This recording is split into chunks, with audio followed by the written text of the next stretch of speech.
Happy Sunday. I hope that you're all having an amazing Sunday. And for you homies in the States that are celebrating Father's Day, I hope that you are having a fabulous Father's Day for in whatever capacity in which you would be considered a father. All right. So before we get started, if you guys don't know who I am Tarot with Kittens, Weights, and Tarot. And if you would like to learn a little bit more about me, my website is down below. Definitely can check it out. Also, you can check out my Patreon, PayPal me, newsletter, Leon Mystery School, all that good stuff, Desert Cauldron.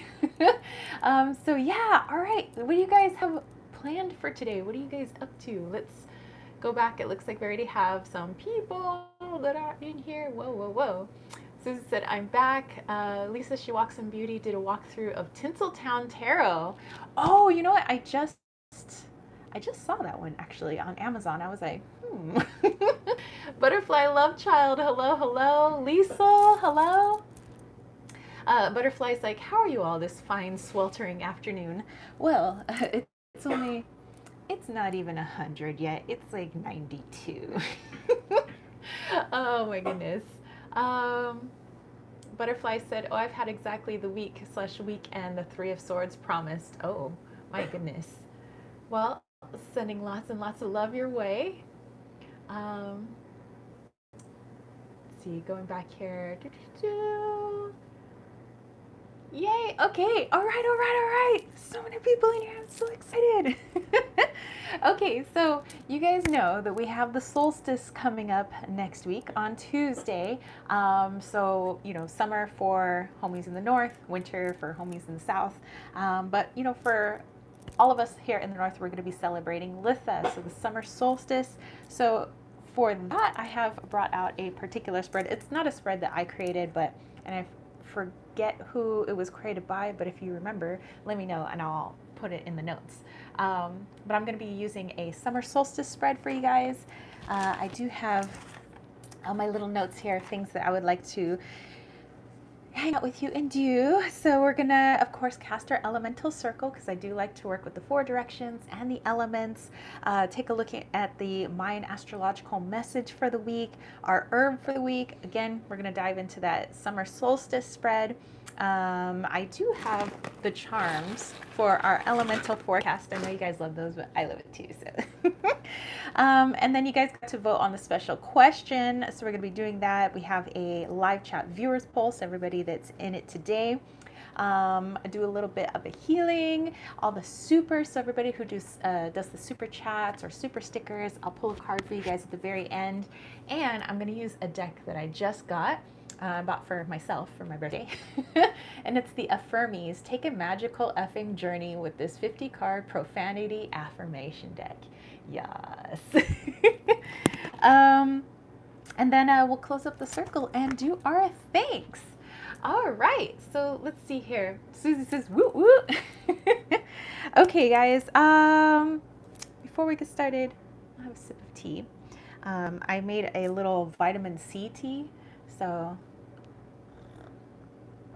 just kind of drinking in a little bit of solar energy while we have tons of solar energy, like way more than I need outside, So he said, switching to my computer, so not too many emojis. No worries, no worries.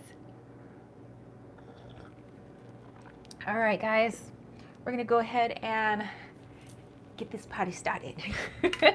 So yeah, let me know, what do you guys have planned for today or this week? Do we have any birthdays coming up? Would love to sing happy birthday. Let me know. But I have our cool purple candle that has been dressed with some herbs just to kind of help clear the space. So my intention with working with the elements is that the energy they exude helps to clear up the space so that all the messages come in for our best and highest good and with the best clarity as possible. So the fire representing burning away negativity, anything, gunk, blockages, any sort of stagnant energy that would impede with our reading, and then also extending it beyond my space but into your space as well, just kind of helping to clear up things. So a little bit of fire for that, and then we're going to bring in the air element with my piece of Palo Santo. And again, using that air energy to just blow out all that stagnant energy, all of those blockages, anything standing in the way of our messages.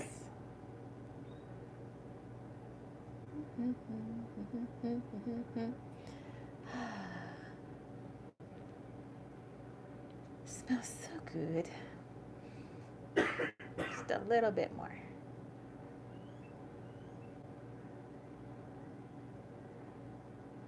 There we go. Woo! Very nice, very nice. Okay, let's look here. Susie says, sunshine. Lisa is preparing for the solstice. I'm simultaneously working 2 altars at this time. Really? Nice. So,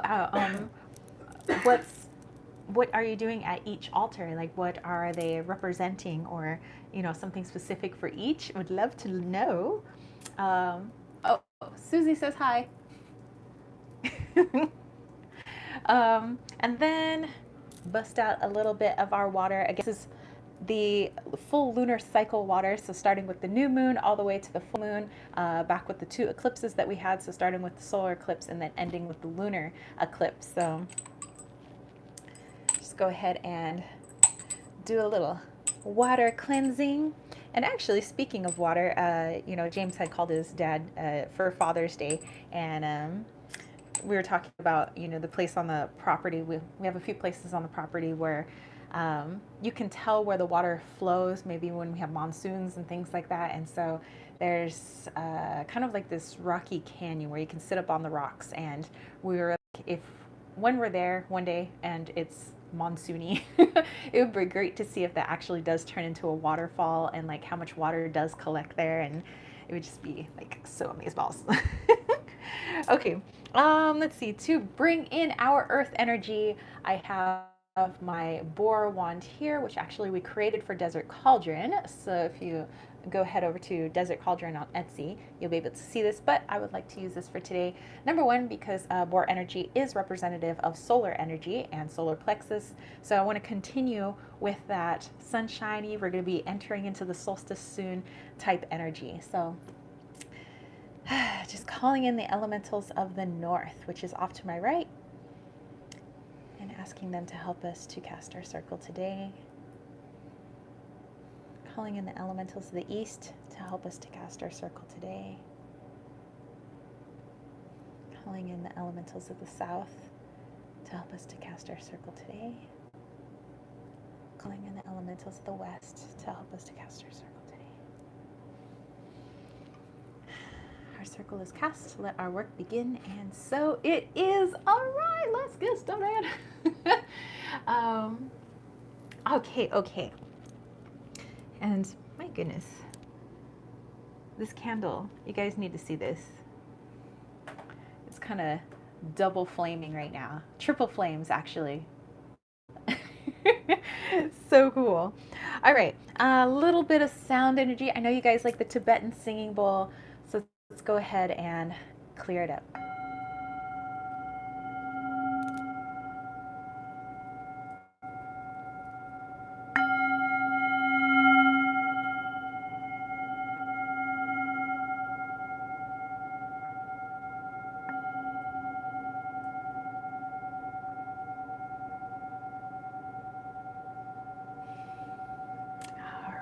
Very nice. Okay, so with that, a sip of tea, and let's dive into the Mayan astrological message for the week. Okay, so Lisa said, setting up one altar just for the solstice and using my Santa Muerte altar, working with the ancestors. That sounds amazeballs. And even Susie says that sounds really nice. Ancestor work, yay! Alrighty. Okay, so my astrological message for the week, for those that maybe are watching the replay later on, or tuning in for the first time here, I am a Mayan astrologer, and I do teach Mayan astrology at my Leon Mystery School, amongst other teachers and other fabulous subjects. And by the way, I do offer the Mayan birth chart, also known as destiny chart readings, in my Etsy shop and on my website, kitswaitsandtarot.com. So I'm so happy to finally start doing those. It's it's a lot of fun. Plus, it picks my my Gemini interest, because it's like you get to learn so much about a person through their destiny chart and all of the wonderful abilities that they have and things that they're capable of doing. And I think that's what's wonderful about a destiny chart, is because although they're very simple at their core, and somebody could have the exact same chart, are rarely the exact same person. Even twins be different, because you have basically all of these abilities at your disposal, and then you with your free will can decide, I would like to pursue this, I would like to enhance this, or I would like to really nurture this, and maybe this not so much. And so with our free will, we can pick and choose from our chart how we'd like to lead our lives. So that's what I like about it. All right, but you guys, today is a powerful day. Today is 13 Manik, so we are at the very end of our Tresena, and here in America, we are celebrating Father's Day. So again, lots of love to everybody who is a father in whatever capacity that may be, in foster care. Perhaps you have some actual human children, maybe you have some fur babies, maybe you act as a father figure for somebody, but basically embracing that divine masculine. And for some, they have to be both the divine feminine and the divine masculine for their children. So all right, so definitely lots of love out there for all the fathers. And hold on, let me just tend to my candle real quick. It's like going kind of crazy. Okay, so Manik is all about law and order and hierarchy and the way we structure our society, but also the way we structure our lives. So 13 being a very mystical, very powerful number. So today, if you wanted to do any sort of divination, inner work, you wanted to make some actual magic happen, today is a great day for that. But start thinking about also, anytime you have given your power away to what you thought was an authority or someone higher than yourself to lead you, and tell you what to do and tell you how to live your life. I was looking at something on Instagram where it was basically for like handwriting because I like fountain pens and there's all these like handwriting things, but somebody had written in some really nice handwriting that in the story of your life, never hand the pen to anyone else. And so today is a great day to remember something like that. And what cases in your life have you guys handed the pen to somebody else, or handed the colorful marker or unicorn pen and said, hey, here, you write my life for me? It's very easy to do that, to say, hey, you're now in charge of my life, so that way if anything goes wrong, you can blame that person. But it's much more powerful to be able to lead your own life and make your own mistakes and do your own successes, because you grow in that way, and you add confidence in that way, and you add more tools in your toolkit in that way. So today, 13 Manik, definitely take a look at that, and where have you given your power away, and where have you stood in your power, and definitely sit with that and have fun here in the present. Okay, missed a bunch of comments. You guys are going by so fast. Susie says, happy Father's Day. Liesl said, the Mayan astrology is my favorite bit. Hey! Chariot is hi from Wales. Hey! Hello. Susie said, I wished my ex-husband happy Father's Day. We are cordial. That is very nice.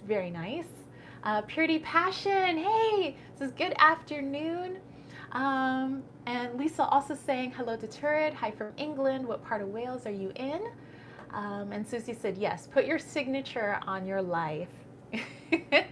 And everybody just saying hello back and forth. Yay! So glad you guys are here. All right, so with today, obviously today for a little bit of reflection as well. Again, where have you stood in your power? Where have you given it away? And if you've been giving it away, why? And let's bring it back.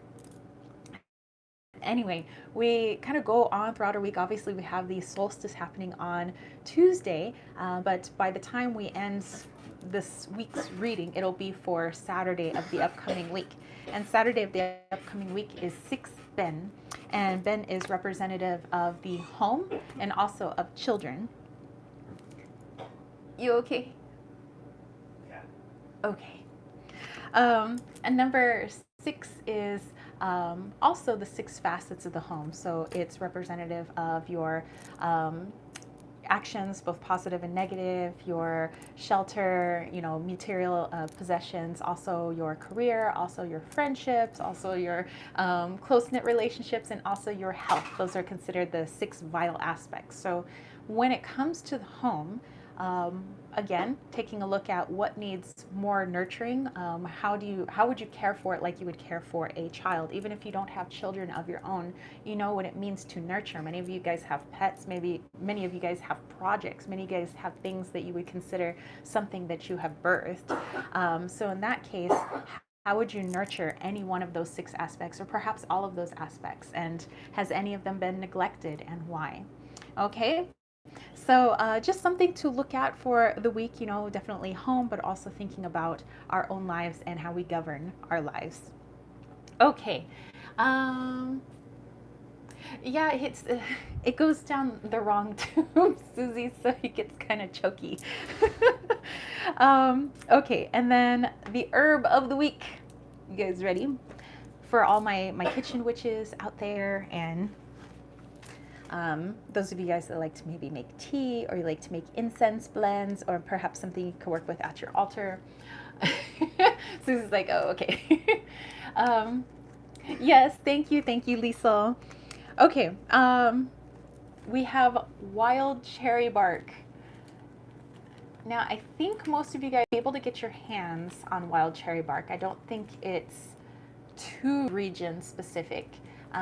So definitely look it up. Wild cherry bark, for number one, tastes really good in a tea, just FYI. If nothing else, if you weren't using it for any sort of healing or magical properties, it's just really good in tea. So actually that's probably the tea I should have had, but I spent so much time making my vitamin C tea that I would like to have this first. Okay, so wild cherry bark. First of all, maybe let's look at it in the 3D perspective, in the physical perspective. Those of you that maybe would just like to use this for healing purposes, but it's really good for colds and really good for coughs. So anything having to do with the lungs, like bronchitis, anything like that, this is really good. You can use it like if you're in a pot of water, put your head over the pot of water and just inhaled it and kind of brought it into the lungs through this via steam. That would be really good, like a little steam bath. You guys could definitely have it in a tea, I think would be really beneficial, but I think more of like a steam bath or a head bath, steam your head would be really good for lung ailments, but it's also really good for skin issues. So think of like eczema, acne, all of those different kinds of things. So if you wanted to turn this into a salve or some sort of ointment and maybe put it on your skin conditions, rashes, wild cherry bark is really good for that. And then also something I found out online, that it's really good as an eye wash. I haven't tried that one. Not quite sure how I would do it. Maybe I would infuse some water with it, but that's something I would have to look into, and maybe something you guys can look into. Anybody that's suffering from like irritated eyes, this would be a good eye wash. So something, you know, like I said, I would probably do a little bit more research on, but also really good for digestive issues. So again, taking it as a tea, and if you're having trouble getting food and nutrients through your system, this is good for that. Okay, on the magical side, so if you're going to use this as an incense, as an offering, putting it in a sachet, putting it under your pillow, placing it on your altar somewhere, you guys can use this for love and lust because of the property that it has. It has this very attractive property. And also, if you wanted to amplify any of your spells, think of it kind of like the herbal equivalent of quartz. Of course, you can always incorporate quartz as well. But if you just wanted to specifically strictly stick to herbs, this would be really good for it. And also, if you just wanted to have it going as an incense to help enhance your readings or any sort of divination or vision work that you're doing, this is really good. So again, wild cherry bark, you guys go check it out. Maybe do some extra research online. You know, that's what I do. I'll hear about a certain herb and then I want to know everything about it. So I do tons of research to make sure that I'm using it properly, and that my body will take it readily, and any sort of spell work that I'm doing, you know, hey, just try it out. Take some notes, see if it works, see if it doesn't, you know. So there you go. Let's go back here. Do do do. Susie says, you grow roses on your property. Love your salves. Yay! Yeah, I can't wait to actually start growing roses like on the property. That would be amazeballs. Kat, hey, how are you? Um, oh, and then Sumi's here as well. Hello, hello. Wow. Like I said, so many people in here today. It's so good to see you guys. All right. Okay. So let me put this down and then let's see what else to get into. It's time to get into our reading. So if you guys would like to go grab your decks or just rely on the intuition that's just coming straight through, then let's do it. This is also why I love to do these live chats, is because I'll do the reading as well, but I love it when you guys chime in and when you guys point out things that you see in the cards that maybe I don't necessarily see. So that way we get more points of view and a bigger message coming through for the week. Let's see. Susie's like, I don't see her, but hey. Sumi is here. Says, I'm going to listen more than participate. Hey, no worries. So glad to see you here.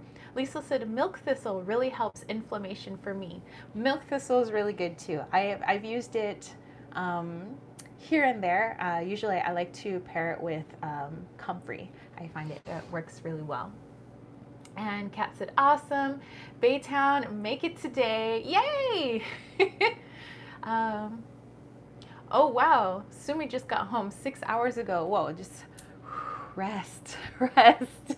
Take it easy over there. Oh, so cool, so cool. All right, guys. So like I said, go ahead and grab your decks if you have them. Otherwise, just rely on any good old intuition coming through and just let us know how you're feeling about some of the messages, some of the cards, and just anything that comes to mind. Definitely don't negate it or think it's silly. Just go ahead, put it in, because it'll probably end up connecting with somebody. Even remember, there are people that watch these replays, so even if they're not in the chat right now, they will be later watching. Okay, so summer solstice. Like I said, I have this spread here. I found it online many years ago, so I don't remember who the original person was that came up with this spread. If you do recognize it, then let me know and I'll make sure that person is credited. Okay, Susie has the Cosmic Reading Cards by Nari Anastasia. Very cool. I have the Holographic Tarot and Wally's World, so that's what I'm going to be using. Let me go ahead and grab these cards. This is a 7-card spread, by the way, if you guys wanted to know. Butterfly is using the Tarot de la Luz. Very nice. All right, get those out of there. Boom, boom, boom. And grab my Wally's World. Do, do, do. Okay. All right, it's tea time. Susie said, yay, Wally's World. Lisa has the Mystic Mondays Tarot. Beautiful images. I agree. Kat is using the Light Seers deck. Excellent. So many beautiful decks out there, by the way. Very good, very good. All right, Jonathan, aloha. Hey, Jonathan, if you want to grab a deck or maybe one of your crystal skulls to help out with some of the messages today, I think that would be amazeballs. Welcome, welcome, bro. Oh, which, by the way, Jonathan, if I remember correctly, I think I saw it on Facebook. I'm not on Facebook too often, but I believe it wasn't too long ago you were celebrating perhaps an anniversary, in which case, happy anniversary. All right. Okay, before we start pulling any cards, I just like to pull a theme card. If you guys would like to pull a theme card, go ahead. This is just for me to reference as kind of the overall energy of the week, and then that way as I do the reading, I make connections to that particular card. All right, so let's see what little Wally Walito has to say. Wally Walito was the littlest puma. He thought he was a big cat, but he really wasn't. He's my little baby. Okay. Wally gets all kinds of songs made up in his honor. All right. um, this is the card that popped up. This is actually the Desert Museum in, it's technically right on the edge of San Diego County and Imperial County. Susie got Free Spirit for the theme. I like that. So this is really cool. You can actually only access it on one side of the freeway, which is interesting. It was made by some hippies a long time ago, and it was mainly supposed to be kind of a place where people could just hang out and relax and soak up the energies. And there's a bunch of hippies that still live there, like actual hippies, you guys. And they've carved all of these cool creatures out of stone so that there's like a cool place in the rocks for kids to go play and little secret caves and things like that. It's a really fun place, and if you're taking just a drive out to the middle of nowhere, the Desert Museum is fascinating. And then there's tons of cool like old stuff in here in this like little circular place, and it has this teeny little staircase that spirals all the way to the top where you can ring a bell up here, or you can look out of a telescope and just kind of look at the desert. Let's see, Jonathan said, yes, it's been 3 years since we moved into our Hawaiian oasis. Amazing. Butterflies theme, Four of Swords. Oh my goodness, we're continuing. Four of Swords. And then Susie said, that's lovely. Yeah, and actually, you know what? My uncle who lives in Hawaii, he just sent me some like edible goodies for my birthday. So I got some hot cross buns sent to me all the way from Hawaii. Liesel's theme for the week from Saints and Mystics, Socrates, Divine Connections. You know, every time I see Socrates, I think of Bill and Ted, and I think of Socrates. Dude, Socrates. Jonathan moved to Maui September of 2010. Very cool. Yeah, my uncle, he moved there two or 3 years ago now, I think. Susie says, I'm drinking lemonade with blueberries this morning. So good. Very nice. And Jonathan said the Four of Swords has been stalking him lately. Actually, I think it was Butterfly Love Child. I think it was that you said that the Four of Swords was also stalking you. At least will send me to Bill and Ted. So great. All right, so the theme for this week, let me just dive into this one real quick.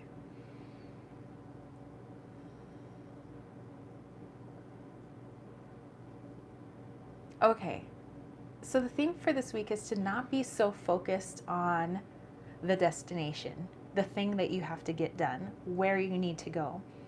Because in having that tunnel vision, we miss so many other opportunities, things for us to experience, growth along the way, if we're solely focused on completing our quote unquote mission or task for the week.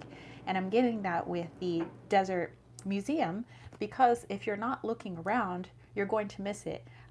There's just a vast amount of desert out there. And if you're solely focused on, I need to get to this area, all you'll see is the road, and you're going to miss things like the Desert Museum and all the other museums and odd little sites along the way. And so the same thing for this week. If you're very focused on, I have to get that thing done, or there's this appointment that I have, and that becomes your all-encompassing focus, then you miss the conversations with friends or that interesting person that you saw out on the street. Being able to have a conversation with, let's say, somebody within a store, because otherwise you would be in a rush to leave and you wouldn't have had that conversation with that person. Maybe, who knows, they have a wonderful energy. Maybe you just want to be within that energy of that person. But there's all these experiences that you could have that are available to you. And of course, you have free will. You can choose not to have those experiences, but at least acknowledge that they're there. And the way that you do that is staying within the present. Yes, you have a goal to get to, but that shouldn't be all of your focus. The focus should be here. And if you're here, then you can notice more of the things that are around you. Okay. Let's see. Let me go back here. Susie said, Saints and Mystics looks like a beautiful deck. I have seen it. Yeah, I saw Vix from New Age Hipster back when I think it first came out. She was using that deck and it looks gorgeous. Butterfly said, I had 3 last week. It's nice to have a 4. A brief rest from the BS. Time to integrate. April, hello, hello.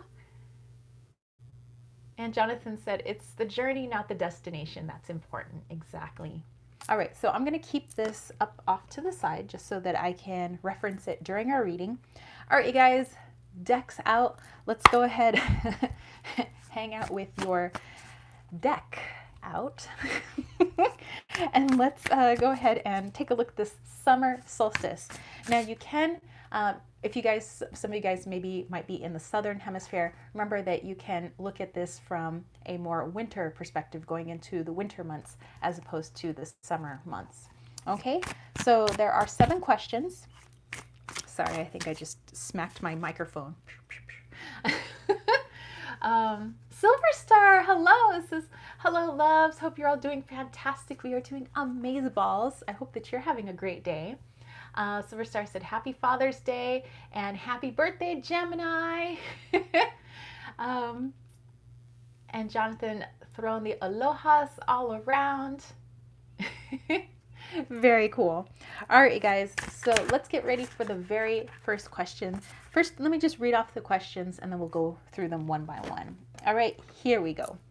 So question number 1 will be you at this particular moment in time. So just what's the energy that you're in? Where are you right now? Right now, as we talk here, Sunday, the 19th of June. Number 2, what do you need to shine a light on in your life? What needs some light shown on it? Number 3, where do I shine brightest? Number 4, what needs to be released?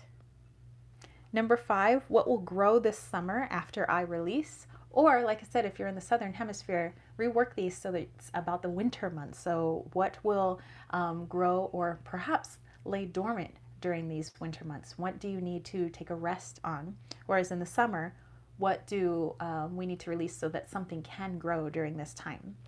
Number 6, how can I nourish the growth? And lastly, number 7, what will I radiate in summer going into fall? So what will you radiate? Okay, so let's look at this one by one here. Like I said, I have my deck here. This is the Magic Seer Holographic Tarot. And this was a lovely gift from James for my birthday. I love this deck. He knows my taste, and there's like decks that I would never get for myself, and then when I get them, then I'm like, oh my gosh, this is like the best deck ever. Let's see, let's go back here. April wishing a happy Father's Day. Silver Star said my Gemini daughter's birthday. Know you and Susie had your birthdays. And Father's Day, she waited till Father's Day the year she was born. That is amazing. So we're gonna have to do a little happy birthday. And Susie got the mirrored souls for the first question, heart chakra. And again, that first question is you in this moment. So right now, Susie is the mirrored soul.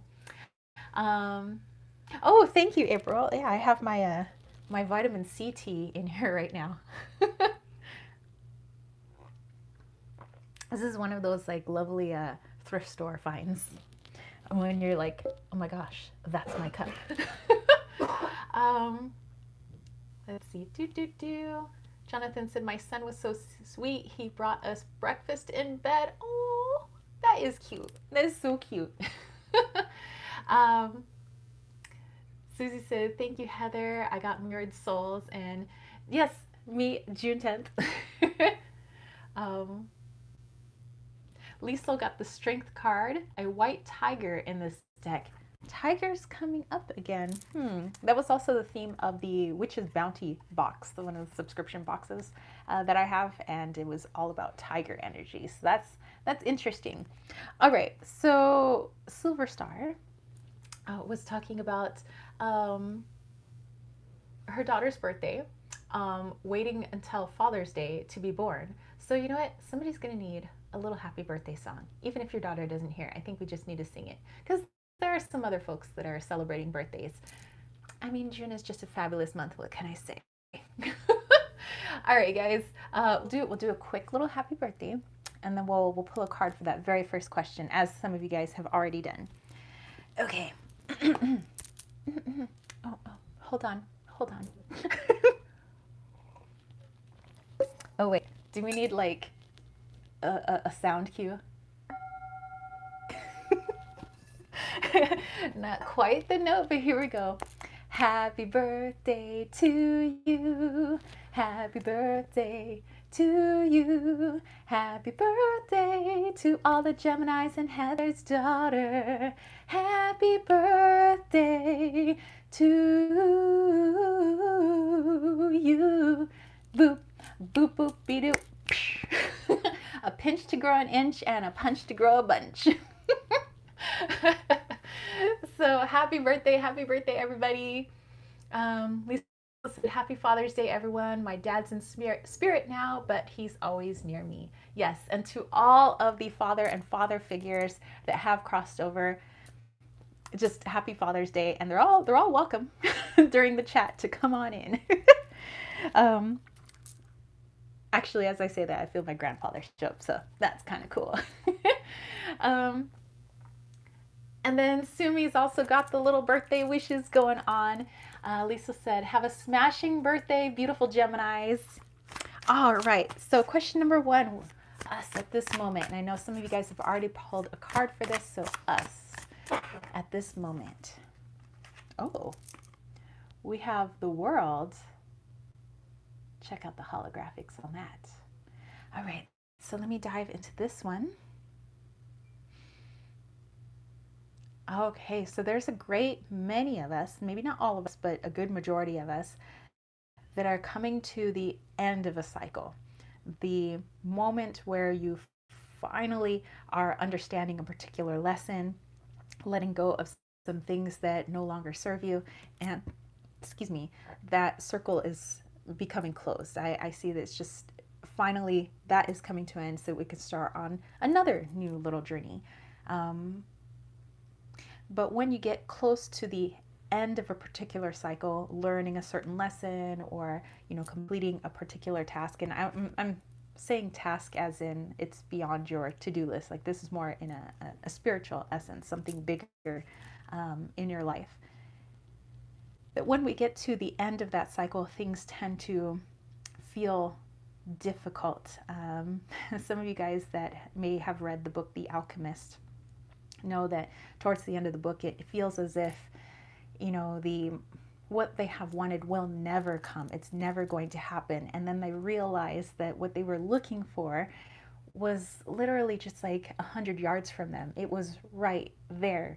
And if they would have given up, they never would have made it to their destination, what they wanted to have. And so it's the same here, where it could be very easy for us to give up because it has been hard, because it feels like you're not making any progress. But just all I can say is have faith and just trust, because that's all, really we can offer. That cycle is coming to an end. And, well, not to quote Batman or anything, but they say the night is darkest before the dawn. It kind of feels like that for probably a good many of you, and but the dawn is coming. All right, let's see here.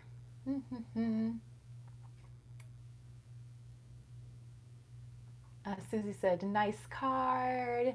Jonathan said, I got the collector's edition of The Alchemist for my Gemini husband who has never read it. Very cool. Oh my gosh. Needs to read it. And then his birthday was on the 10th. High five. Like the 10th. That's also my other grandfather's birthday and my birthday. So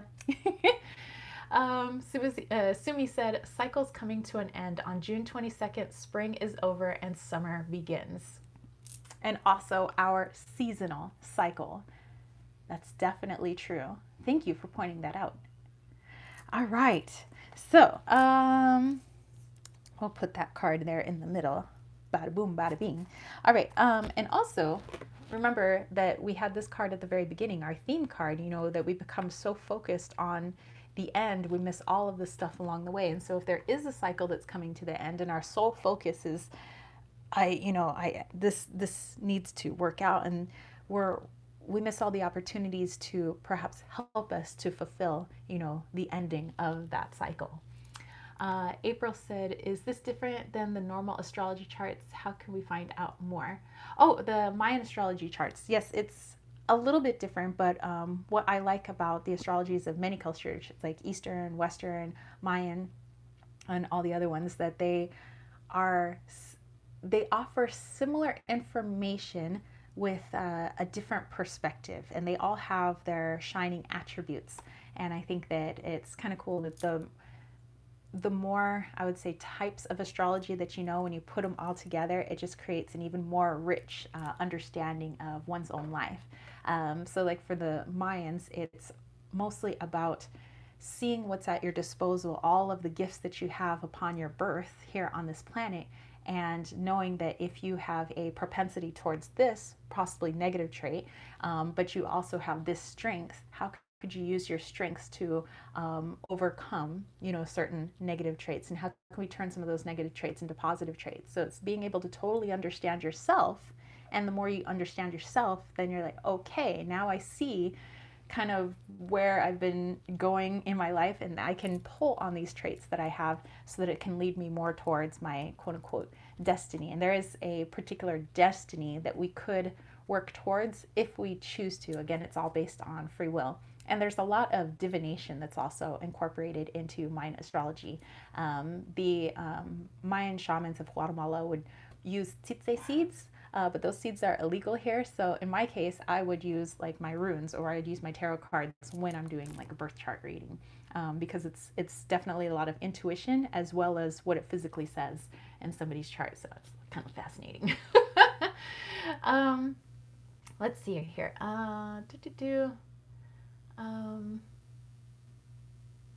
Oh, and then April wondering how to find out more about that particular type of astrology. Well, actually, on my Instagram, in my Instagram stories, and in my posts, I try to do an astrology of the day, Mayan astrology of the day. So you can kind of understand the numbering system and some of the like day sign information through that. The Feathered Serpent is a really good book to check out. Just type into Google or the internet Mayan astrology. Kenneth Johnson is a good person to look into for Mayan astrology, but also they own Mystery School. So let's see. Silverstar says, I'm using Orion's Animal Tarot. I got the Queen of Cups. There's a snail on the top of mushrooms looking to put to the universe. Aww. Liesel said, love the sound of those cards, Silverstar. And Jonathan said, oh, I ended up backing the Mayan day sign coins. I was thinking about those, Jonathan. I was like, and I had to tell my friend Annette too, because, she also does Mayan astrology. Silverstar said, perfect timing. I just got them before I popped on. They are beautiful. Kat pulled the 6 of Cups. Very cool. All right, you guys, question number 2, if you're ready to pull cards on that. What I need to shine a light on in my life. So what do you need to shine a light on in your life? Let's go ahead and see. So for this week, what do we need to shine a light on in our life? This week, what do we need to shine a light on? Ooh, the 2 of Wands. Speaking of shining. Okay, so let me dive into this one. What we need to shine a light on this week in our life.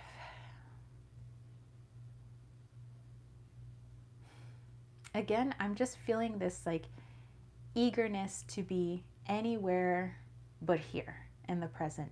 Like, I can't wait to be out there. I can't wait to start that journey. I can't wait to take that vacation. I can't wait to meet this person. I can't wait to start my business. And it's this living for the future, and putting a lot of our energy into that, which ties up our energy of the things that we want to create in the present, the things that will propel us and get us to our dreams. But if we're living in our dream over here, then it's very hard for us to see all the opportunities and, like I said, all of the things that could help us to eventually obtain that dream. So this is what I'm getting, just something to shine a light on for all of us in our own various ways, you know, with all our different lives that we have. It's just when you catch yourself living elsewhere in time and forgetting where we are here. I know some people definitely are going through some tough times. Like I said, we're coming to the end of a cycle as well as the end of a seasonal cycle. And we are not separate from nature. We are a part of nature. Therefore, we go in cycles as well. And it's very easy for us to see ourselves as disconnected from that cycle and nature. But this is just a reminder of that. And so as these cycles come to an end, yes, there are some things that we would like to accomplish and do, but they should just kind of be at the back of our brain. They shouldn't be in our forefront. Let's just kind of keep that in mind for this week. Okay. Let's see. Susie said, Mother Earth, heart, throat, third eye, and crown. She's like, ooh, I like. Kat got the Page of Wands. Hey! Jonathan said, oh, wow. The first card was the world, and now the second card has someone holding the world in their hands. We have the whole world in our hands. Oh my gosh. Jonathan, we are simpatico right now. That is so cool. Lisa said, Florence Scoville Shin, love her intuition, saints, mystics. Silver Star, I got the Magician. We have everything we need inside us. Sometimes we just can't see everything we need is within us. That is very true. Sometimes we're so desperate to see, like, where's the answer? Where's the answer? And then it's like, oh yeah, like, answers in here. Made me think of like a Star Trek episode where Data was like having dreams, like he started dreaming like a human being, and there was a telephone in his chest, and like it was like ringing from the inside, so it's like the message was on the inside. He literally just had to like open his chest, basically where his heart space is, and the message or his intuition, even though he's a machine, was right in there. So very, very cool. All right, let's go into the, which is, where do you shine brightest? Where do I shine? And sometimes it's very easy for us to forget, especially, like I said, everybody is going through something to different degrees. And we sometimes forget how brightly we shine. You know, we get so wrapped up in our own little worlds, we forget that other people see us, other people are acknowledging us, even if we don't know who they are. So, where do we shine brightest? Ah, the Four of Swords. You know, I will channel, I will go into this card, but the first thing that pops into my brain was, you shine brightest when you take a chill pill. Not an actual pill, but like when we chillax, when we're the most chillaxed. Lisa got the Ace of Pentacles. All right, but let me dive in. But I was just getting like, when we're chill, when we are calm, that is where we shine the brightest. But let's see here.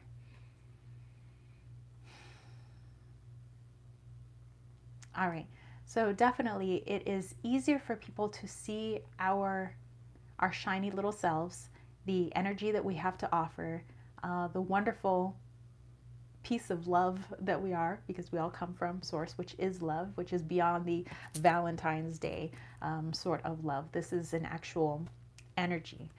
And when we are grounded, when we are in the present, and we're not being bothered by something that happened in the past, or worried about something that has yet to occur but we want to occur, when we're here and we're free of all that distraction, we are also free of our anxieties. We're free of fear, because how can there be fear if you're just right here? Then there is no past, there is no future, it's only now. And when you're in that energy, you are your most authentic self. You are the most grounded, the most stable, the most calm, the most level-headed. You have the most clearest of vision, both physical and metaphysical. And it's when you're in that calm space, doing what you do best, diving into your talents, enjoying everything around you, the people right in front of you, that is when you shine the best.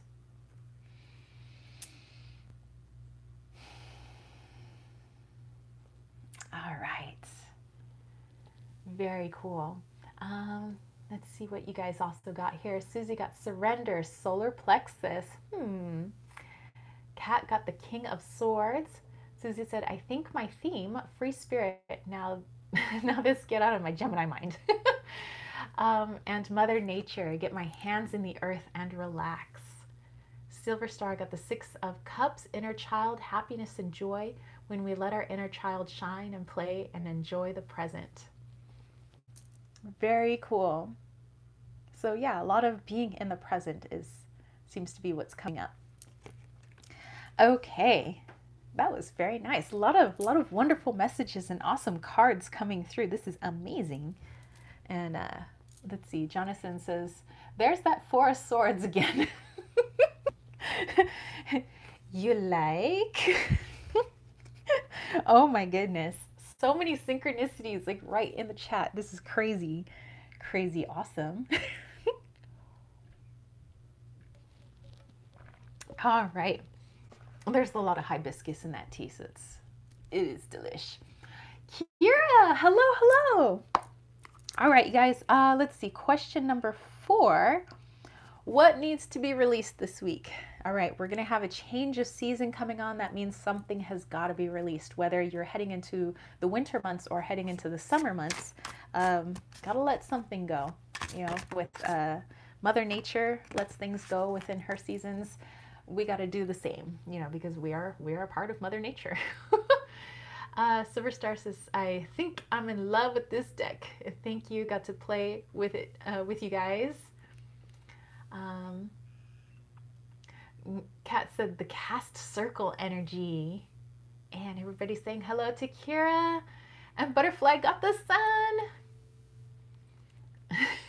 Sumi's like, Jonathan was looking at the Four of Swords. I got like that when Lisa and Silver Star were chatting about snails. Really? Very cool. Wow. It's like synchronicity city. Synchronicity city. I'm like, how do I? Anyway, it is like a city here of synchronicity. Interesting. All right. So what needs releasing? Let's see here. Ooh, the Hermit.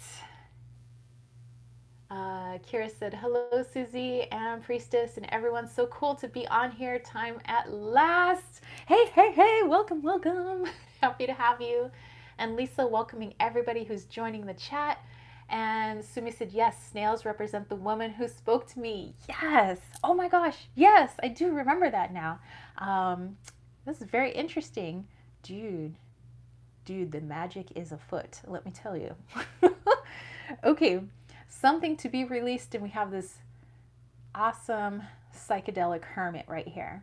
Susie said gratitude, heart chakra again, lots of letting go into the heart space. I do take time each morning, but it is a good reminder. Yes. So Sumi was saying that she was the auntie. Oh, okay. Well, very interesting. Very interesting. All right. So the Hermit, let me dive into this one. Okay. So this is for both northern and southern hemispheres. So this is everyone on the planet at this time. A lot of us have been in a hermit mode, working on our shadows, working on ourselves, trying to understand our place in the world, trying to understand the world itself at this time. And there's a lot that we've been doing behind closed doors. You know, like I said, a lot of inner work. But now is the time to take the things that we have learned about ourselves, the skills that we've obtained, our ability to look at the things, our tools and our skills that we've obtained, and start applying them to the now, to the present, and doing so in a way that allows us to be seen by others. And remember, being seen can come in a variety of ways. The things that you write, the things that you create with art, or perhaps it's a product that you have created. Perhaps it's going to more parties. Maybe it's visiting friends, family, but getting back out there again. And now it's like coming back from a dormant period. You know, you were in the ground, you were a little seed, you were learning some things, you were getting some nutrients, you know, lots of aha moments, and that little seed kind of fighting through the dirt, fighting through the dirt. And now you're at that point where that cycle is almost over of being within darkness. And now that little sprout is going to start poking through the soil. And it's going to experience the sunshine for the very first time on its leaves. It's going to experience photosynthesis for the very first time. And at first, the sun is going to be intense. The sun is going to be blinding. The little plant might almost wish it can go back into the soil. Like, this is different. This is weird. I don't know what this thing that, you know, well, humans call photosynthesis. What is happening to me? This is different. And the plant may not like how it feels. But the more time it's spent and it realizes that it's growing and that it needs the sun and it needs also the nutrients coming from the darkness in which it came, that it's now connected to both worlds, the world above and the world below, much like us human beings. We're connected to the earth, which is the world below, and we're also connected to source, which we metaphorically call the world above. And whenever we go into a new cycle, it does feel very disorienting. It does feel very difficult. But then it just becomes a part of you, and you realize how much you need it and how much you would never, never want to go back to just living under the soil ever again. How amazing it is to be above the surface, but also be connected below the surface. So that is something to be released at this time, is the time of being unseen, the time of staying below the soil. It's time to experience the sunshine of our new cycle.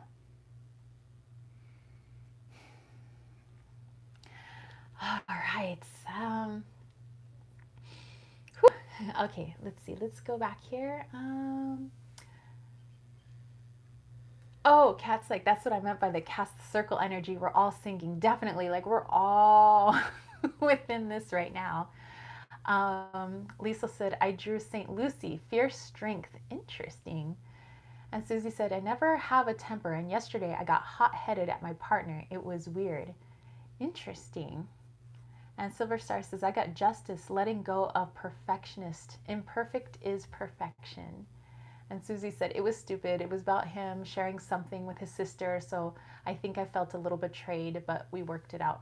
See, and that's the best part, though. You know, something comes up, and now there's better communication. There's a better understanding of each other. So it works out for both of you. And Silver Star said, lots of hugs to Susie. Glad it all worked out. Lisa said, gratitude is the greatest gift. And Kat got the Four of Pentacles. Kira, what a beautiful message the Hermits got delivered to us, and me personally. Awesome. Thank you. You're very welcome. Hey, this guy's got some good messages right here. Kat said that was beautiful. Jonathan, yep, I'm being forced into situations where I'm learning how to stand in my own power and enforcing boundaries with others. Very cool. And April said, makes perfect sense. All right, so a lot of that Hermit energy. Time to let that go for now. And then going into question number 5, what will I grow this summer after I release that? Oh, okay, so if we can release the not being seen, we've been in the dark for a while. Yes, we've been growing and doing things, but now it's time to make our way to the surface. So, what will grow this summer after you have released that? April says, I can't grab a deck right now working. Well, I would say just anything that is pinging your intuition, just go ahead and put it out there. Or anything that maybe you see in the cards that other people are posting or the cards that I'm posting as well. Just let us know. All right, so what will we grow if we can release that this summer? What will we grow? All right, we have the Ace of Cups. How amazeballs is that? That's so pretty too. All right, let me dive into this one. So what will we grow if we can release?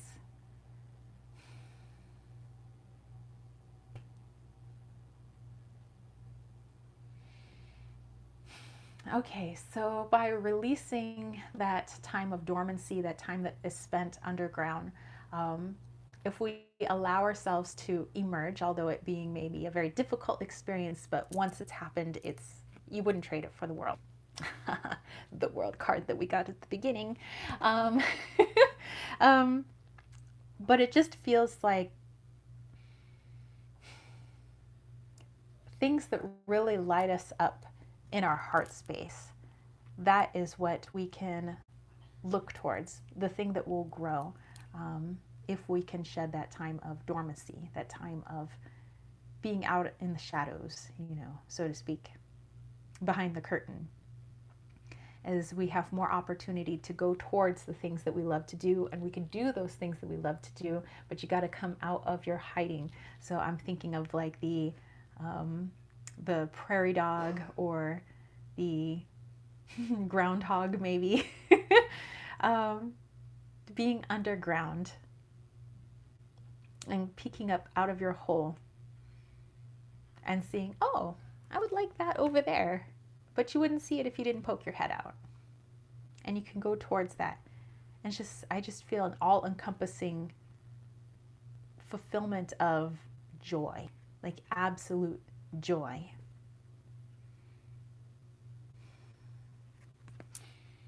Oh my goodness. Let me go back here. Silver Star says, funny, I didn't know why I was getting that message from the Hermit. Virgo is related to the Hermit and they can be perfectionist. Oh my goodness. So as I pulled Justice, I was so confused. And Kayla, hey. And Susie said, limitless sacral solar plexus. Oh, and then Sumi was letting April know that even the emojis that you see in the comments can be used as suggestive messages. You don't need tarot cards. Look around at what's in front of you. Definitely. And Jonathan, I'm a Virgo as well, and Justice is my birth card. Very cool.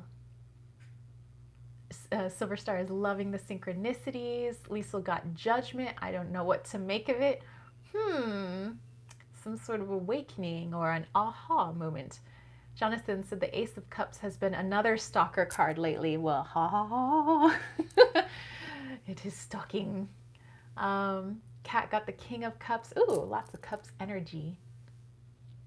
Very cool. Very cool. See, I love this. And it's great when we can all come together pulling cards, because then the synchronicities are more apparent and things that are going on in your personal lives, like Sumi seeing the snails, like now seeing it more here in the chat, or the 4 numbers or the 3 of Swords coming up, and it's like, oh, okay. And sometimes we get a better understanding when we have all these different perspectives going on here. So this is why I love the live chats. This is fabulous. Okay. Silver Star got the 6 of Wands and the King of Wands. And Liesl's like, wow, more Judgment cards. Wow. Okay, going into question number 6. How can I nourish the growth? Okay, so if we are going to be moving more towards something that really lights us up and fills up our heart space, then how can we nourish that? How can we make sure that we're fully in it? Okay, so how can we nourish that growth? Let's see here. Speaking of synchronicities, who else got the Page of Wands? Because and Sumi's like, Susie delivers the emojis. Oh yes, Susie is the emoji queen, and I look forward to her emojis, by the way. But I think she's at her computer right now, so it's not too many emoji, but that's okay. Okay, so Page of Wands, like I said, I think some other people also got the Page of Wands, so love the synchronicity. All right, sip of tea, and then let's dive into this one. How can we nourish the growth of this Ace of Cups right here? Okay.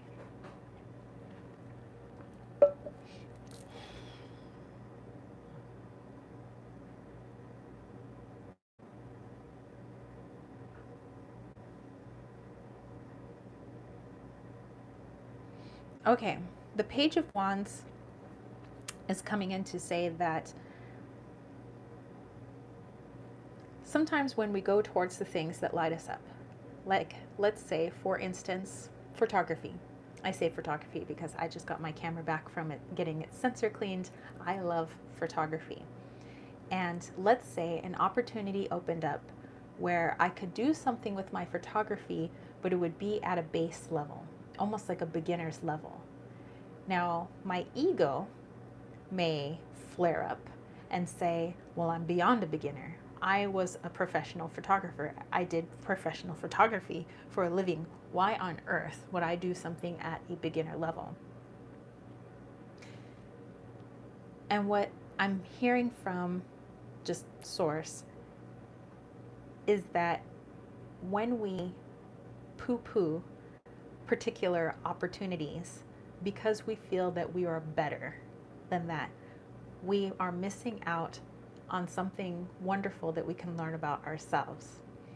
Now, do I know exactly what it is that I could learn at that beginner's level? No, but unless I go do it, I would never know. Perhaps there's somebody that I meet there. Perhaps there's a bigger opportunity that comes that goes beyond what I did as a professional photographer, but it's stemming from that beginner level. Maybe there's something that I can gain learning about photography that would actually enhance what I do as a professional. But if I turn my nose up it, I would never meet those people. I would never learn those things, and I would miss out on those opportunities. And it's the ego that actually drives us away from those opportunities, because the ego can only look on the past, and it decides, well, I know everything I need to know. I know where I was, therefore I cannot start all over again. That's ridiculous. But the higher self is saying, that's not ridiculous. It was put there for a reason. So that's what I'm getting for you guys as well. The opportunities that may open up that you may actually have an interest in. Maybe art, maybe it's music, maybe it's something to do with numbers. You're really good at accounting or numbers and it really lights you up. Perhaps it's not at a level that you are accustomed to being at, or maybe you haven't been at that level in many years. And so therefore the ego may say, I'm better than this. Well, you may have a lot to teach people at the level, but perhaps there's something that is still at that level that could still teach you something.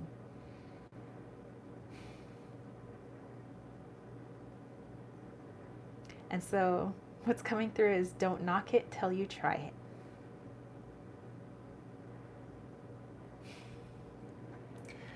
Okay, let's go back here.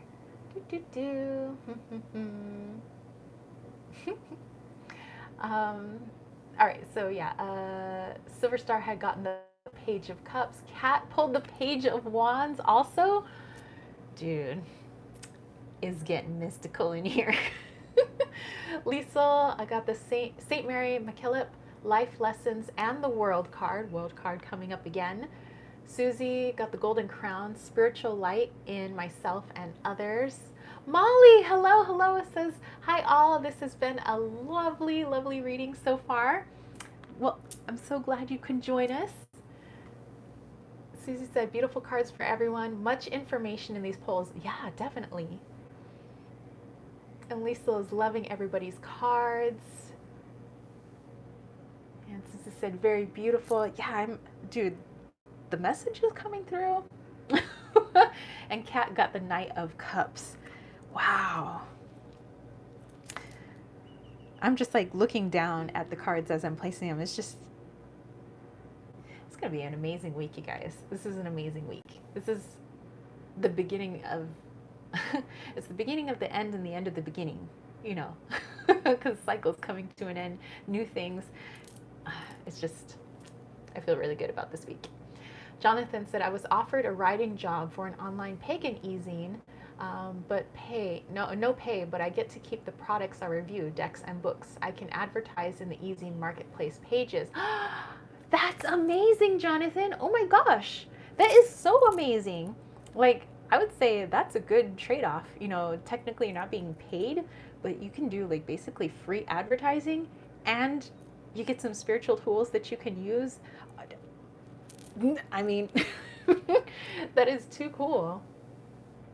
All right. So yeah, that's what I'm talking about, you guys. Like some opportunities out there. And maybe at first we might be like, you're not going to pay me. But it ends up being something that is pretty cool. So everybody's sending the congratulations. Molly said, such optimism from this collective. New. Thank you. Well, thank you for hanging out and joining us. All right. We have one more card for this particular spread for this week.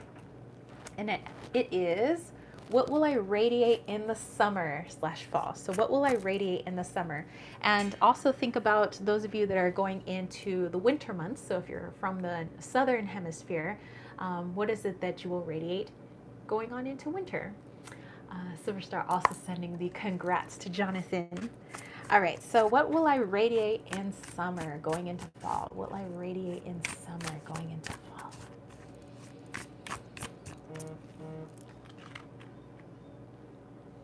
Oh, cell phone. All right, we have the Chariot. Look at that movement, you guys. Purity pattern. Oh my goodness.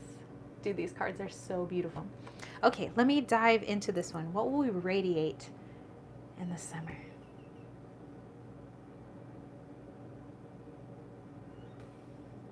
Okay, I know in the Northern Hemisphere we're going into summer, but I was seeing a snowball and I was getting the snowball effect. And it starts, well, I mean, it's already started, but the movement takes us to this week where many people are coming to the end of a particular cycle, and the season itself is coming to its end. And as the season begins a new season, and new things begin for us, and all these new opportunities and these new journeys that we could take if we are focused on the present, we'll be more likely to see them. Then going into the summer, taking that energy with us, I just see this like snowball effect where things really start to pick up. Perhaps it's slow at first. I mean, you think of a plant, it's almost like it takes forever for that little seedling to break the surface. But once it does, dude, especially in summer and spring, you know, it's like these plants, they just grow like wildfire. And I feel like that for many of us in summer, that the things that we've wanted to manifest, yes, we know them, they're goals, they're kind of out there. It's like my wishes, my dreams, but you're working here in the present. As you do, things start to pick up, but you continue to stay in the present, and you're getting a little excited because you realize this is taking you in the direction that you want to go, but there's so many other things that you're learning along the way that it ends up becoming even more enjoyable. But it's because you're staying in the present. You're not so focused on what's going on over here. Yes, that's the kind of end goal, but not putting such parameters on it that it becomes rigid, because the universe isn't rigid and neither are we. So our aspirations should neither become rigid. So it might just be an idea of, you know, let's say like for me, I do want a home on my property, but instead of envisioning the exact home that I want, all I want is safety, security, and this place to call home in this particular region. And this gives the universe much more leeway. It can be like, okay, now we have all these different ways in which we can manifest her a home, and she doesn't care what that home looks like. She just wants to be happy. She wants to be safe and secure. So you're mostly envisioning the feeling that you want to be in. If you're trying to manifest more money, then really the feeling that you're looking for is safety and security. You want to feel safe. You want to feel secure. You don't want to have to worry that you don't have enough. You want to feel abundant. And so those are the feelings that we are in so that we can make those things happen. And as we stay in that feeling in the present, these things just snowball and these opportunities just start to abound. And as you start to look back, it's like, oh my gosh, I remember a time when it felt like I wasn't going anywhere, but now it's like I can't keep up. Things are going so fast. And that's the energy that I'm getting for most of us in summer. Oh my gosh, that is so cool. That is so cool. All right, let me go back here. Jonathan said, I'm waiting for the Houseplants Tarot to write a review. The Houseplants Tarot. I will have to check that out. Butterfly says, I'll radiate judgment. And Silver Star says, I got the Lovers and spiritual insights, sacredness. Butterfly, bottom of the deck was the High Priestess. And Lisa said, William Blake, creative channel. I think he's telling me to get on with it. And Jonathan said, I'll be going to Belize in July, and I will get to go into the ATM cave, the source of all existence in Mayan myth. And the cave is still filled with the Mayan sacrifices and artifacts. Are you kidding me, dude? Dude, you better take so many freaking pictures, because you're going to have to share some of those pictures with me and tell me, like, just, you're going to have to, like, share that with us. That is amazing. I'm, like, filled with, that is so amazing. Oh my gosh, that is so cool. Yeah, everybody's just, like, flipping out right now. And Kat got the 4 of Swords. Wow, 4 of Swords again? Dude. But yeah, now I'm just thinking about what a wonderful opportunity, Jonathan. That is amazing. That is amazing. I wish I had a different word. Magnificent, incredible, stupendous. That is amazing. All right. Okay, you guys, let's look at what we have next. We have the elemental forecast. Alrighty, and remember, you guys can pull cards on this too, or any sort of intuition that's getting you, even when you guys look at the emojis that are going on in this chat. Okay, so I have my, whoops, sorry about that. Oh, Jonathan got the 4 of Swords. Wow, this chat today. Okay, I have my charms, you guys. Yeah, Jonathan, life change for sure. Okay, so I have my little charms here, and I like to pull a charm based on your elemental signs. So those of you that have fire in your chart, water, air, earth. First of all, maybe let me know. You guys can all share, like, what is your rising sign? What is your moon sign? What is your sun sign? What element are they in? For me, being a Gemini sun, I'm a Libra moon and a Scorpio rising, so I'd be air, air, earth. Or sorry, air, air, water, because there is no earth in my chart. But and most of the rest of my Western astrology chart is air with a little bit of fire and a little bit of water, but absolutely no earth. However, in my Mayan chart, I'm also air, but I'm also fire, which is interesting. It's probably my bouncy little personality is probably the fire. So, all right. So let us know while I get these charms ready. Are you air? Are you earth? Are you water? Are you fire? Okay, and maybe we will start with fire signs. Silver Star is fire, double earth. Susie said Gemini sun, air, Virgo, rising earth, Capricorn moon, earth. Jonathan said Virgo sun, which is earth, Libra moon, air, and Taurus rising, which is also earth. And Liesl is earth, water, water. Cappy sun, Cancer moon, Cancer rising. All right. And I do believe we're going into Cancer season after we finish up with our Gemini homies. Okay. Let's pull 4 fire signs wherever your fire is. And Kayla is water, fire, earth.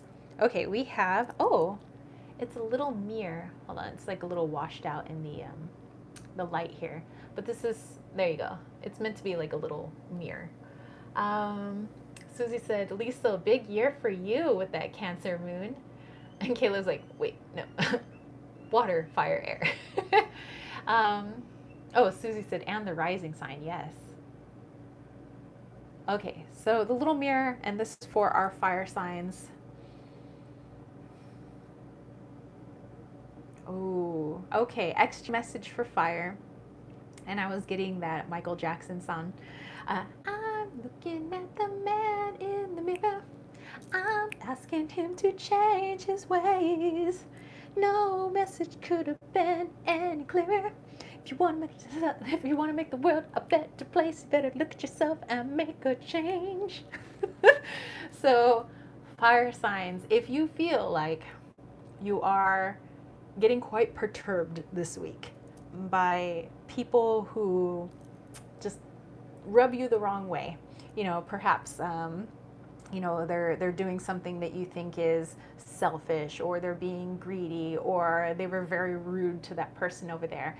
Remember that oftentimes when we get annoyed by the actions of others, sometimes there are some actions people do and we could care less. You see somebody acting a fool in the street, it's like, meh, but sometimes somebody will do something and then it catches our attention and then we feel emotionally invested in it. And that's because somewhere deep inside, we may feel that we do something very similar, something about ourselves, but there's some sort of mirroring that's going on. And although at a conscious level, you might say, dude, I would never do that to somebody. I would never be rude to somebody like that. But it's hitting me at my core. Why do I feel so upset that that person was rude to that other person? Where in my life do I feel like I've been rude to somebody? And I was upset about it. So now when I see other people doing it, it makes me extra upset. So perhaps that's a place in myself that needs healing. So my fire signs, again, if you feel like there's somebody that's really pressing your buttons this week, or you see something that really lights your fire, gets you upset, then perhaps that's something within you as you look in the mirror that needs to be healed, so that you can radiate something different, perhaps helping others to change their ways. So the man in the mirror.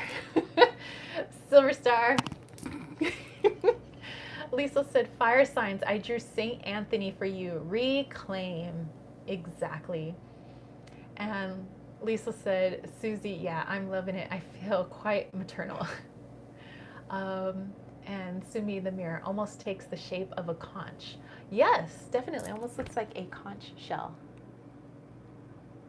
Sounding off, making yourself heard as well. Interesting, interesting, fire signs. Okay, let's go into Earth. Dude, let's go to Spaceship Earth. Let's go to our Earth signs. Okay. Oh, one kind of popped out right away. We have a little car here. Hold on, you guys can see it. There we go. Sumi's like, I'm McLovin' it. All right, so we have this little car. Let's look into our Earth signs.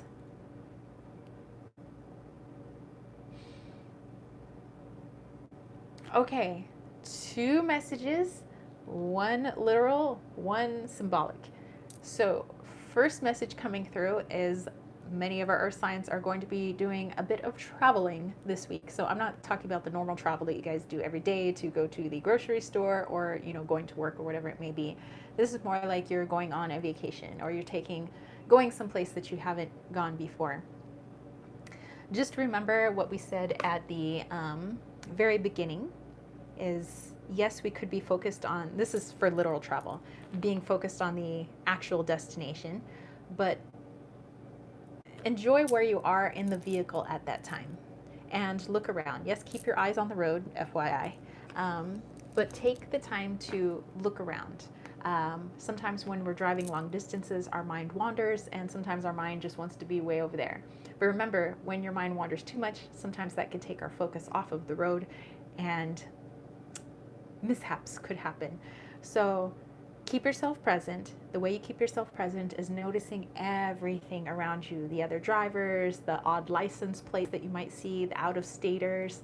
And there's messages in that. There's messages in people's bumper stickers. There's messages in the stickers that people put in their windows. There's messages on the side of the road. Sometimes you can even find it in the graffiti on certain like road signs. So keep your eyes peeled because there's messages everywhere, definitely. So you earth signs that are going on a physical journey this week, you guys are actually traveling somewhere, keep your eyes open for those signs. But also for, here we go into the symbolic journey this week. Again, the reiterated message is to keep your focus in the present so that you don't miss those symbolic signposts. Okay. All right. Silver Star says, I got intention spinning fate. Ooh. Susie's like, and the gas costs. So yeah, definitely. Keep it on the straight and narrow.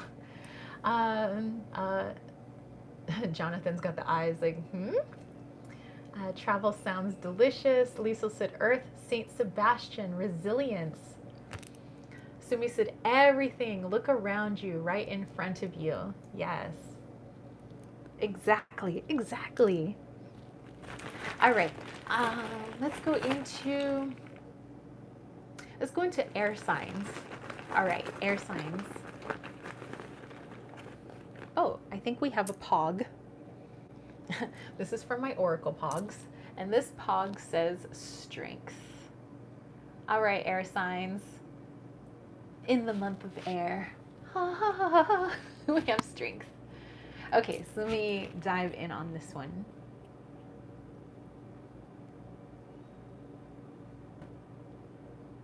I don't know why there's like it's like a clip from a movie, but it's like a B-rated 80s flick. It's like, you gotta keep the faith, man. So that's kind of what I got coming through with the strength that I found on here. So air signs, like I said, there is an ending to our personal cycles coming on, not just the seasonal cycle. And things may become very difficult as we reach the end of that cycle. Just like in Batman, it's darkest right before the dawn. So keep the faith, keep your inner knowing, keep tapping into your heart space, keep grounding yourself, and reminding your ego that it's coming to an end, and there's so much I have learned along the way. So staying within gratitude as well. If we stay within the frustration of like, it hasn't ended yet, then all of our energy and everything we feel will be amplified by that. So although something may be difficult, what we have to realize is all the things that we can be grateful for that have happened on this journey as it comes to an end. And like I said, you may be grateful when it's also over, but also in gratitude that it has taught you so much. So strength, babies, keep that strength. So tap into that solar plexus if you have to, but tap into the heart, tap into your higher self, and that'll help you get through this week, especially when the ego wants to say something else. But tell the ego to just talk to the hand, because I ain't listening. All right.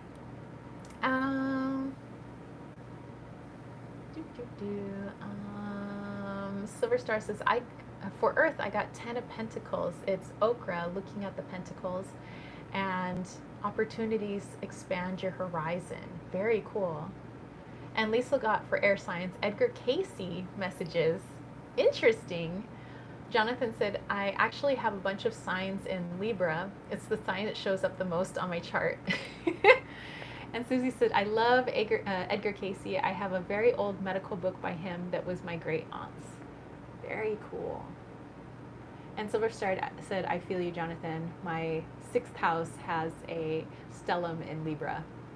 Very cool. I actually have quite a few, like in the rest of my chart. There's a few other Libra placements, and actually Cancer placements, and I think there's one other Scorpio. placement. Yeah, so this is a little watery. I think one Sagittarius, but Sagittarius is like. Anyway, let's see. Suze says, I have Uranus in Libra. Yes, I feel fortunate to have it.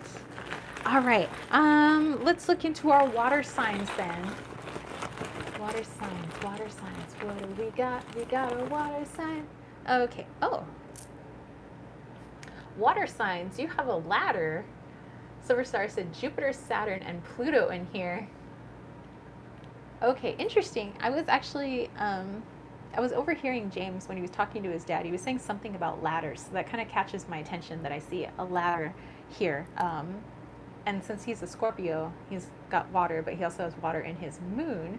And so now we're pulling from, I'm just like making certain connections here. Okay, so let's dive into this. Jonathan said, my Venus is in Leo. Oh, Jonathan. Well. Passionate man. Okay, let's dive into this ladder.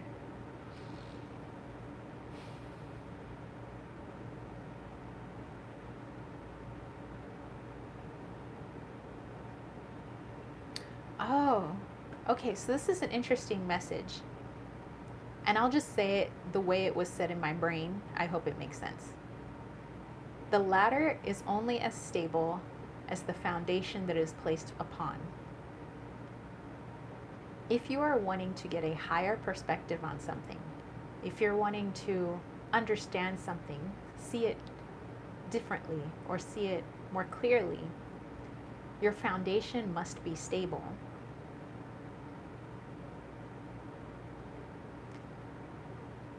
If the surface is unbalanced, uneven, you will fall, and you will have cursed the ladder for your fall. When really, the ladder was only a tool based on your foundation. It was the foundation that caused the fall, not the ladder. So, if you would like clarity, if you would like a better perspective on something, you best make sure that you are grounded and that your foundation is balanced.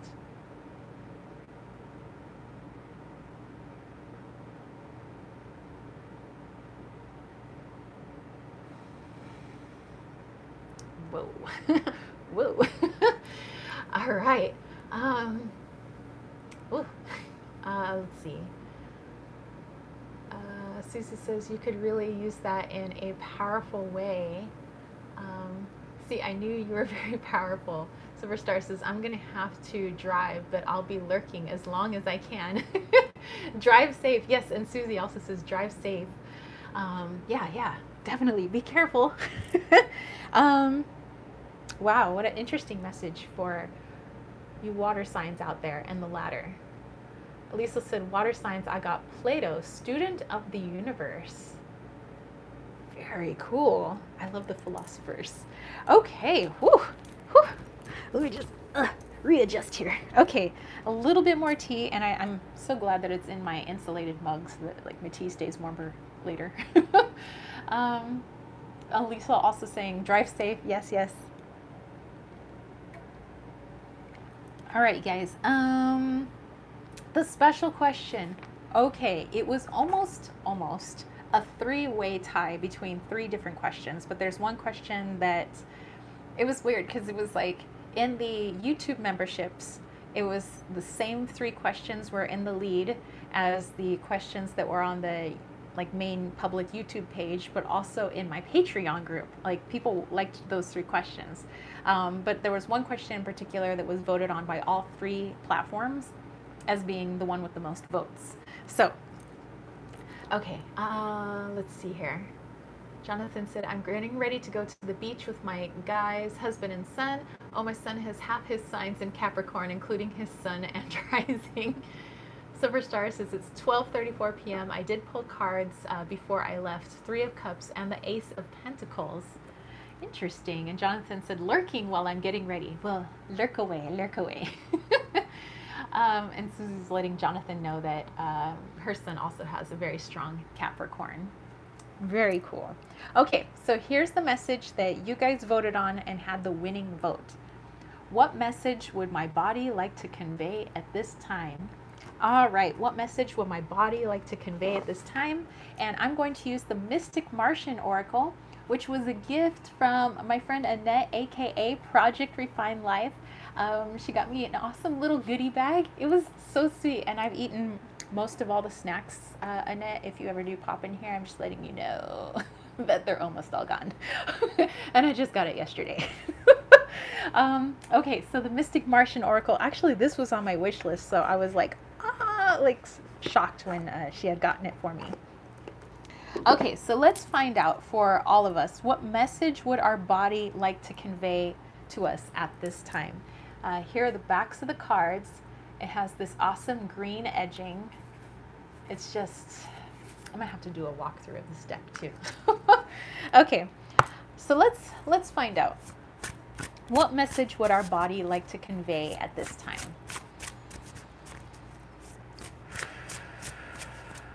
What message would our body like to convey at this time? Okay, looks like we have our card. I'm gonna put these back in the little box here. Bada boom, bada bing, bada boom. All right, Susie's like, Annette, I love it. And Kayla said, those cards are awesome. Dude, I will, like, I'll make sure. Well, there's another deck review I have to do, but I'll do this one. I'll do the, oh my gosh, so many reviews to come. All right, our card is the MIBs.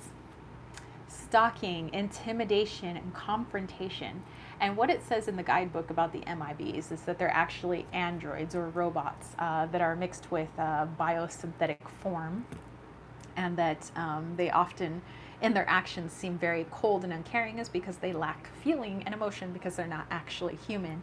And that there are people that have seen these MIBs since the 1940s, like actual people dressed in all black with black sunglasses, driving black vehicles, and that they drive sometimes into hillsides or into canyons, and it's like they just disappear. So people think that they're working for the government in some fashion or another. But anyway, then there's also the movie, The MIBs. Here come the men in black. They won't let you remember. Here come the MIBs. The MIBs. Let's see. Susie's like, Men in Black, I've heard of this. And Lisa said, love those. I'm due myself a treat. I need to check out your deck reviews again. Well, like I said, I'm going to be adding to those deck reviews very soon. Okay, so how does this connect with the message that our body would like to convey to us at this time? How do the MIBs fit in? And let's go deep into this one.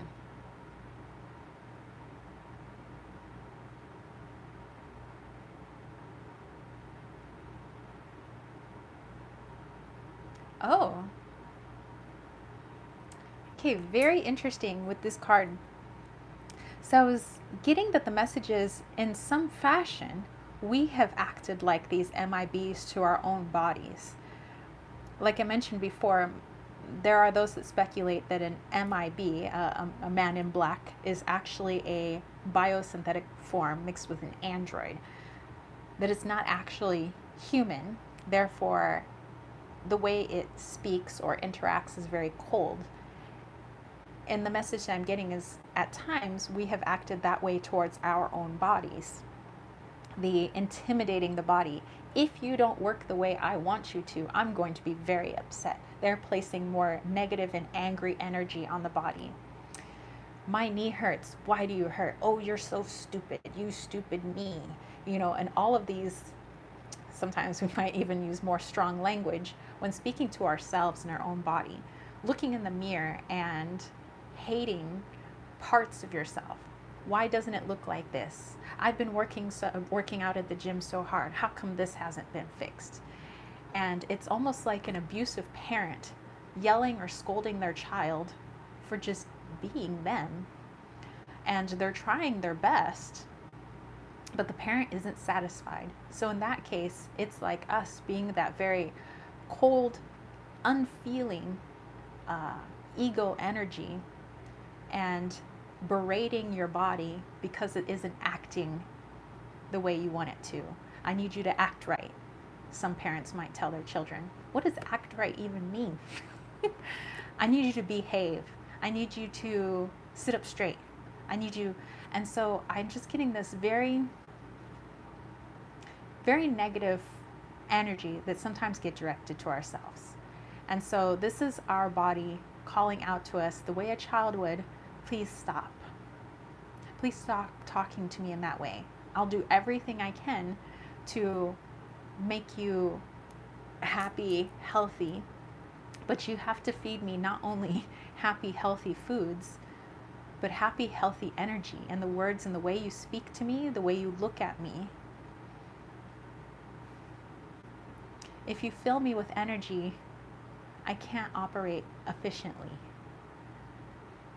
If all we do is berate and yell at a child, we stunt that child's growth. And in the same way, we stunt our own.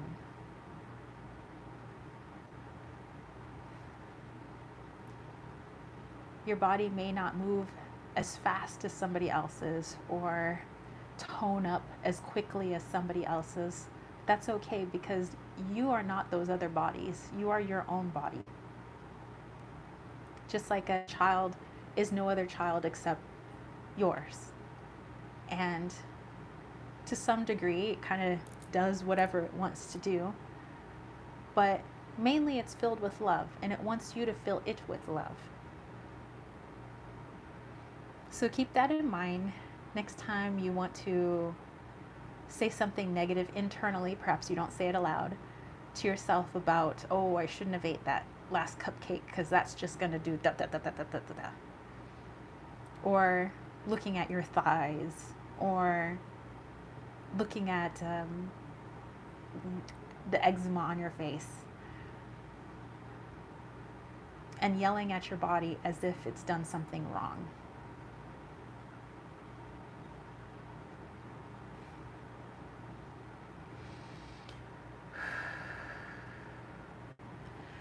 Okay. Wow, that was kind of a biggie. Okay, so the MIBs, yes. Woo. All right, you guys. Let's go back here. Jonathan said, I just got the Tarot of Dragons. I'm so in love. And Susie said, interesting. Dragon decks rock. Ooh. And Sumi said, speak with compassion. Yes. Lisa said, I'm resonating with this very strongly, almost in tears. Yeah, I think this is something we could all connect with, because at one time or another, we've said some pretty nasty things to ourselves. So just think of your body being a little kid. Is that the way you would talk to your own child? We probably wouldn't. We probably would say something very loving. We'd probably have more compassion, like Sumi said. We'd probably have a lot more leniency with the way things are going. So, whew, that was a big message. All right, you guys. Okay, we've come to the portion where you know, I'm just looking. 1111 is on my phone for 11 people in the chat with 11 thumbs ups. That was cool. Okay, 1111 also stalking me, by the way. All right, viewers poll. So everybody who is in the chat right now, you have a chance to vote live for the question that you would like me to pull a card on. And for that question, I'm going to use another brand new deck that just came yesterday.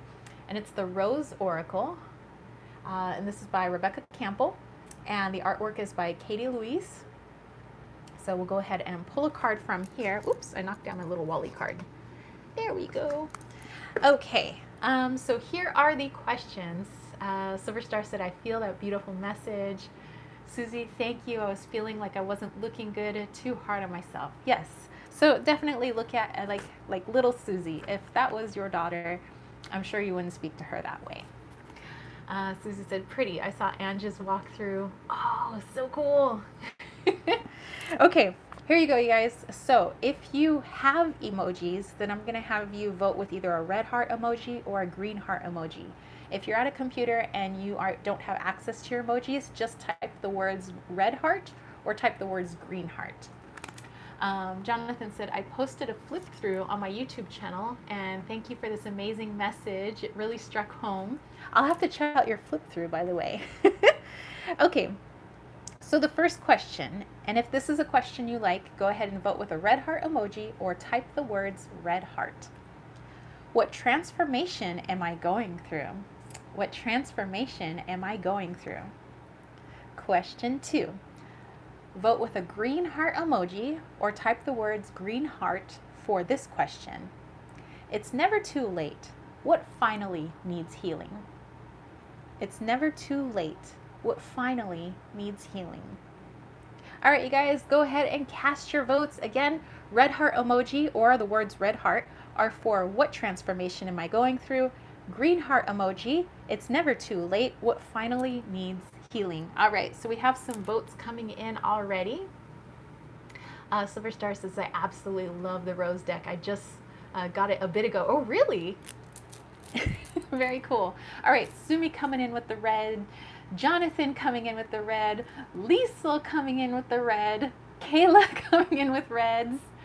All right, keep on voting, you guys. I'll get the cards ready for you. So far, 4 hearts are the 4 red hearts and 0 green hearts thus far. Again, for people, oh yes, and I am wearing red today. For those people popping in, people are voting right now live. Silver Star coming in with a red heart, so that's 5 red hearts. 1, 2, 3, 4, yep, 5. So people are voting right now. It looks like a lot of red hearts for the first question, what transformation am I going through? But anybody voting with a green heart is looking for the question, it's never too late, what finally needs healing? All right, so the backs of these lovely cards look just like this. Ooh, they look interesting in the camera, actually. That's weird, but awesome. And then they have this very soft look to them, almost reminiscent of Danielle Knowles' art, but obviously it's a different artist. It's a different take on some of these notions and concepts, so I think it's beautiful. Susie's like changing to red. Okay, so it looks like with 6 red hearts, we're gonna go red. All right, so here is, well, sorry, I got a little violent with the box there. So the question is, what transformation am I going through? Let's do it. What transformation am I going through?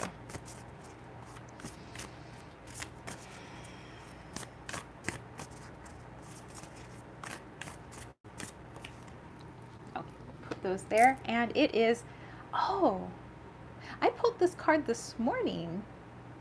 Interesting. Okay, you guys, after the rain, silver lining, relief, hope, mercy, it's over, acceptance.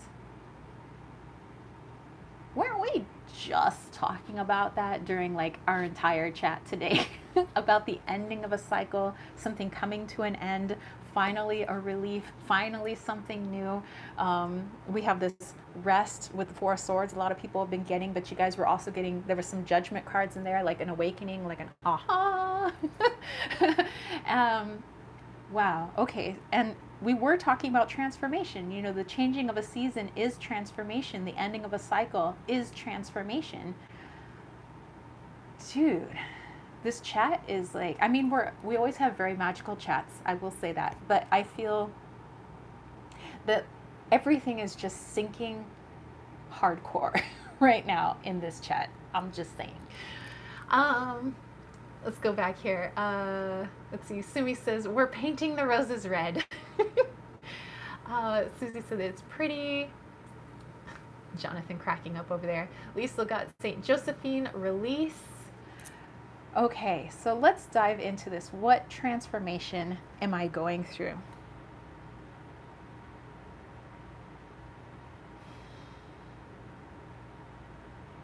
There are many of you that are literally stepping into a different facet of yourself.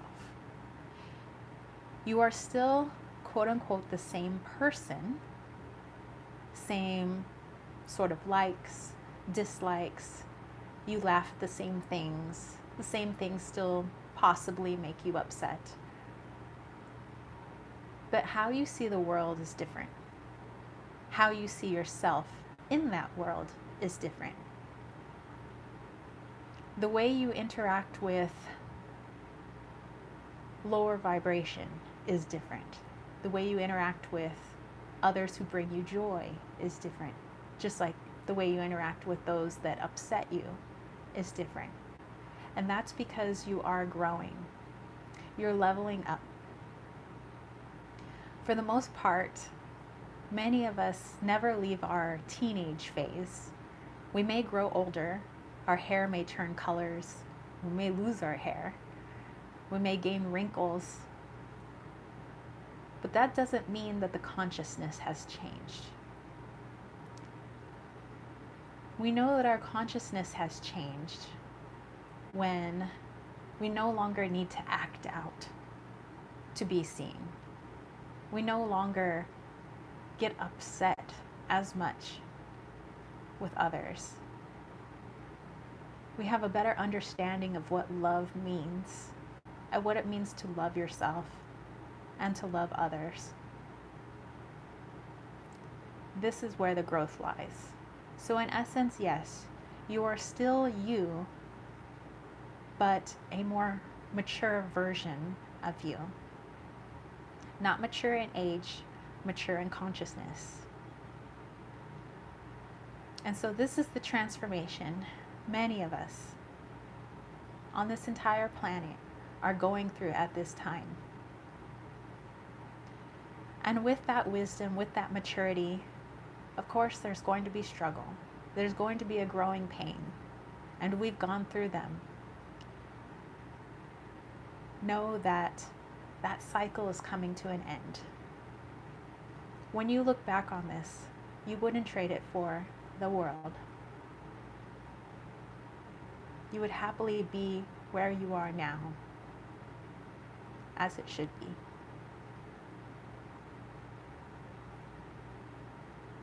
Some may ask themselves, this leveling up, this consciousness, what does that have to do with my 3D world?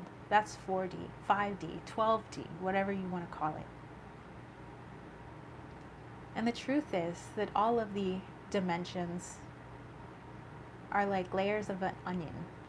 They're all connected to the same onion, just at a different level from the core. All affect all. When you shift and change at a different dimensional level, you shift and change the level where your physical body resides, which is in the third dimension. Your frequency shifts and changes. The people that interact with you will be different. The people that are drawn to you will be different. The experiences that you have will be different. The struggles that you go through will be different because your frequency is different. Again, same person, different frequency.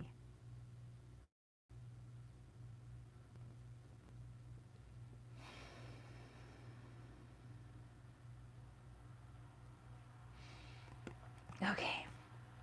Whew. Okay. Whew.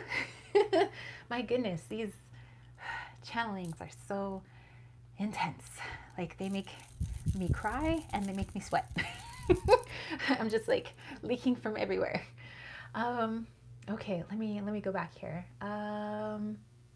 April said Aquarius, Sun, Capricorn, Rising, Gemini, Moon. Hey! Lisa said facets, like a diamond. The back of these Mystic Mondays tarot cards have a faceted diamond on them. This is beautiful. That is so cool. Wow. Whew. Going through some big transformations, you guys. So it would seem, I think that sometimes, like, as human beings, we feel that, like, when we level up or shift our consciousness, that needs to look different. Like, we need to look different. Like, somehow our entire world needs to somehow be different. But it's really like it's at such an energetic level that to the outside person, our lives look the same, but we know that something has changed, and that we're kind of headed somewhere new although it doesn't look that apparent to everyone else, and that's because it's at a third dimensional density. So, oh, Susie, you're welcome. Wow, but that's a big message, you guys. I love it. That was beautiful. Wonderful cards. Beautiful cards. I'm so glad I got this for myself. Okay, so we've come to the healing portion. And Susie said, and everyone here, yes, we appreciate all of you guys. I appreciate all of you guys. I love being able to come here on my Sundays. Like I say this every Sunday, but how amazing is this? I mean, I could just sit here on my floor and pull cards for myself, but I would rather interact with you guys because you have so much to share, and us sharing our knowledge and just our own intuition, our cards, things we're going through, we find that there's so much commonality and there's so much magic and synchronicity that it helps us get out of that mundane, the 3D world is all that we have, when you can actually see literal magic happening with all the people here. And that's why I think it's so good that we get out of our hermit mode sometimes and interact, because that's where we get to see our growth the most, is not when we're below the surface, but when we're above the surface, and we can be like, oh my gosh, so much has changed. This is amazeballs, you know? Susie said, beautiful energy. Lisa said, thanks, you all, much gratitude. Molly coming in with the cool hearts. Okay, so I have my little tongue drum here. So I don't know, some of you guys have some musical instruments and maybe you want to play along. I know we won't be able to hear you, but I think it'll be beneficial if you play for yourself. But anyway, if you don't have a musical instrument, this is fine. I just want to take you guys through a walkthrough, just enough to get you guys into a nice, grounded, centered space. You know, like we were talking about, having a solid foundation, especially with the ladder for those water signs, making sure that your foundation is solid so that everything that we build up from it will be that much more stable.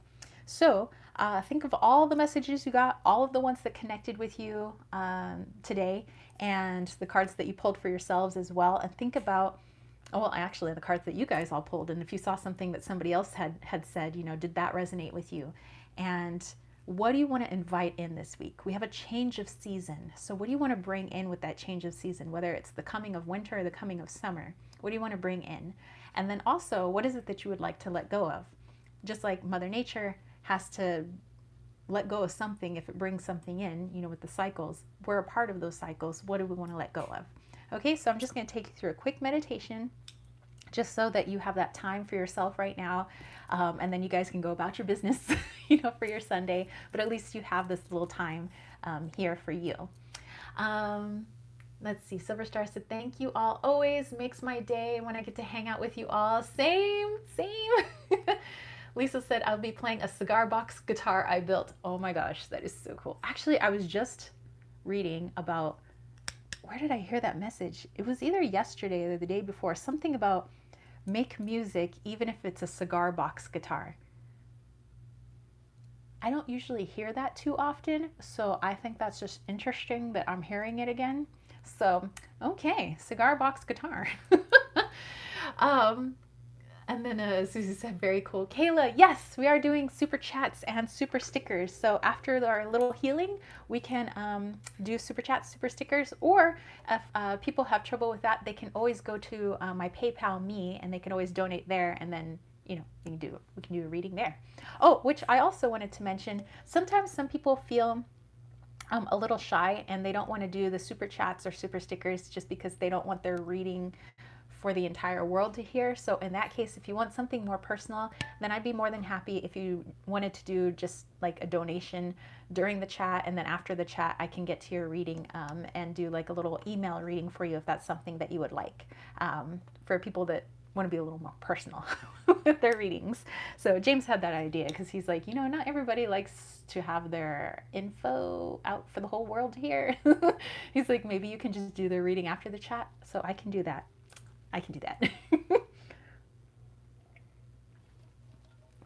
Okay, here we go. All right, you guys, get nice and cozy. I'm going to stretch out my legs here just so I'm nice and cozy. And by the way, I have the Affirmies here if anybody wants me to pull one of these for them with a super chat or super sticker at the end. It's a nice little fun affirmation card with a lot of profanity in it, which just makes me laugh. So Kayla's like, yay! All right, so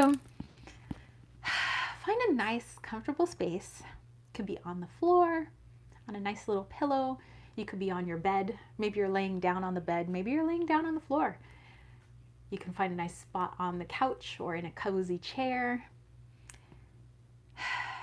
Just take that nice exhale. Just, all right. Relax the neck and the shoulders, the arms, legs. If you want to close your eyes, go ahead. Whatever feels right to you. And I want you to bring your awareness inwards. And just start noticing, how does your body feel? Do you feel tired? Are you sore? Is something aching? Do you feel fantabulous? Just take a little check-in. We're not judging, just checking in. And start taking a look at your breath. Is it shallow at this moment? Is it deep? Where do you feel the breath? Is it mostly in your throat? In your lungs? Your diaphragm? Where do you feel that breath?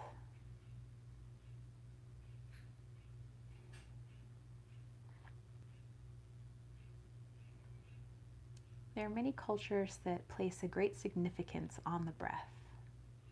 In ancient Egypt, they called it your ka, which was your life force. To the Mayans, it's the coyopa. It's the breath of life, but it's also the lightning bolt.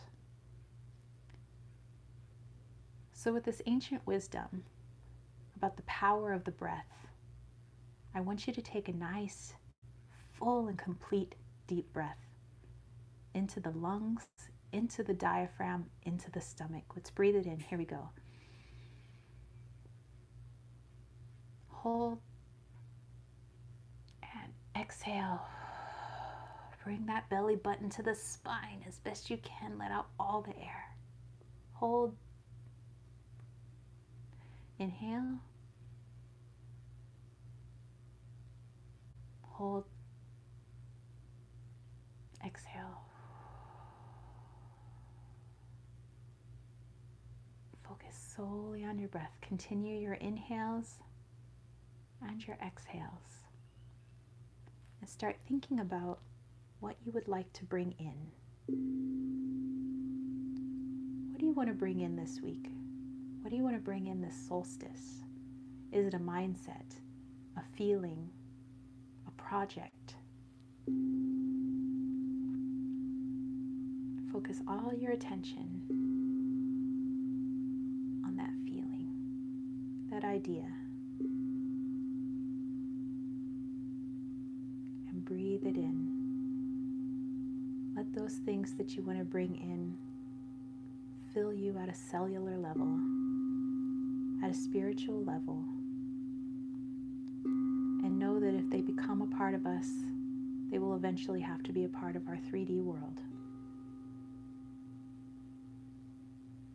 And now think about what you would like to release. With that full exhale, what are you letting go of? What no longer serves you? What is worn out and tired? And as you breathe out, let it leave your body. Let it leave your consciousness.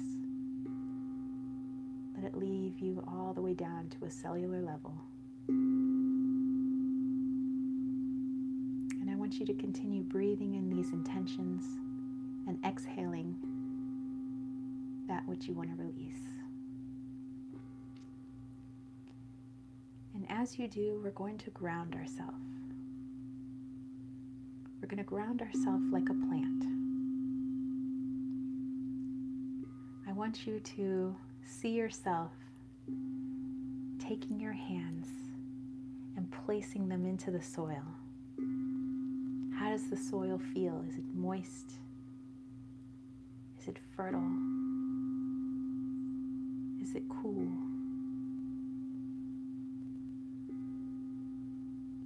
And I want you to dig yourself a little hole as you are going to plant yourself right into Gaia. You have roots that need planting. When you have cleared away as much as you can, place your feet and your legs. You've noticed that they've turned into roots. And this is true.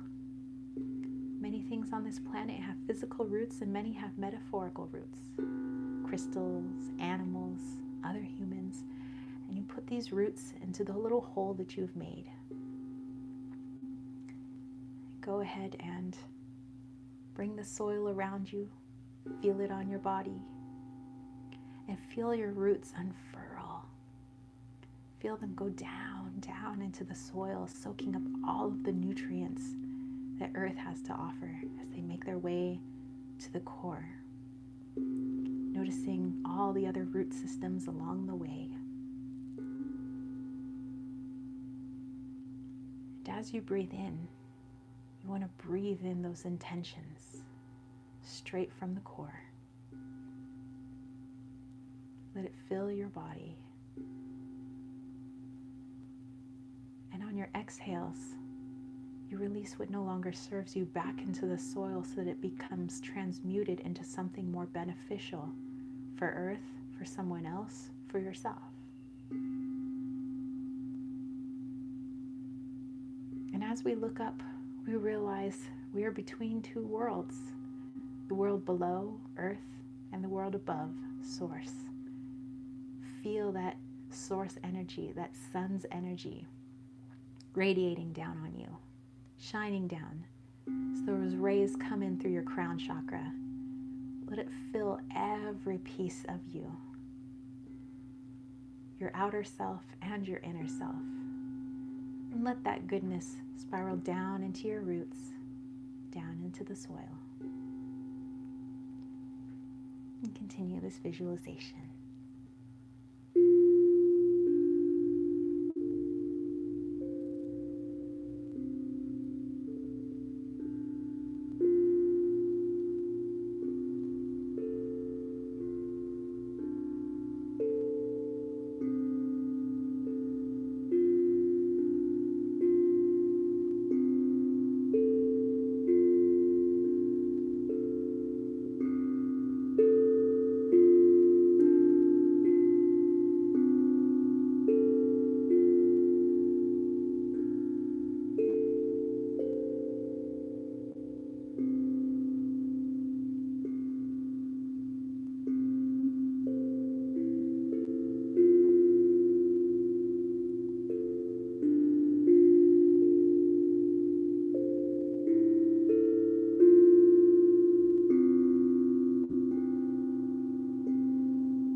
right, you guys. Hopefully you enjoyed that. Just a nice little relaxing time for yourself. You know, go ahead and wiggle your fingers and your toes wherever you guys were stationed, either on the floor, on the couch, in bed. And if you've had your eyes closed, go ahead and open them. Roberto, hello, hello. And so many good things going on here. I missed some of your comments. Susie said, loving your outfit, very pretty. Thank you. Lisa's like, I'm feeling a little aching. Susie is sending some healing. Jonathan, I've been told it's time to head to the beach. Sending lots of aloha and chi. Yes, yes. Same to you. Hopefully that you have a wonderful day out with your dudes, your guy, and your son. So happy Father's Day. Yes, to all of you guys, either taking on a divine masculine nature or are a father in some capacity. Like I said, there are some of us that are both mother and father to our children. So again, happy Father's Day to you. And Kayla said, that was so relaxing as always. And Roberto said, oh man, I am late to the meditation. No worries, go back and rewatch. Kayla, I had a question. So Kayla, did you want me to do your question now, or do you want me to do it after the chat, like through email? So let me know. But for everybody else, yes, if you wanted to do super chats or super stickers, and maybe you want me to pull from my Affirmies deck here, which is just a fun, magical affirmation deck with a lot of swear words, but it's kind of funny. So, and the cards look like, hold on, let me get them out of their box here. They look just like this. Found this on Instagram. Not Instagram, but Amazon.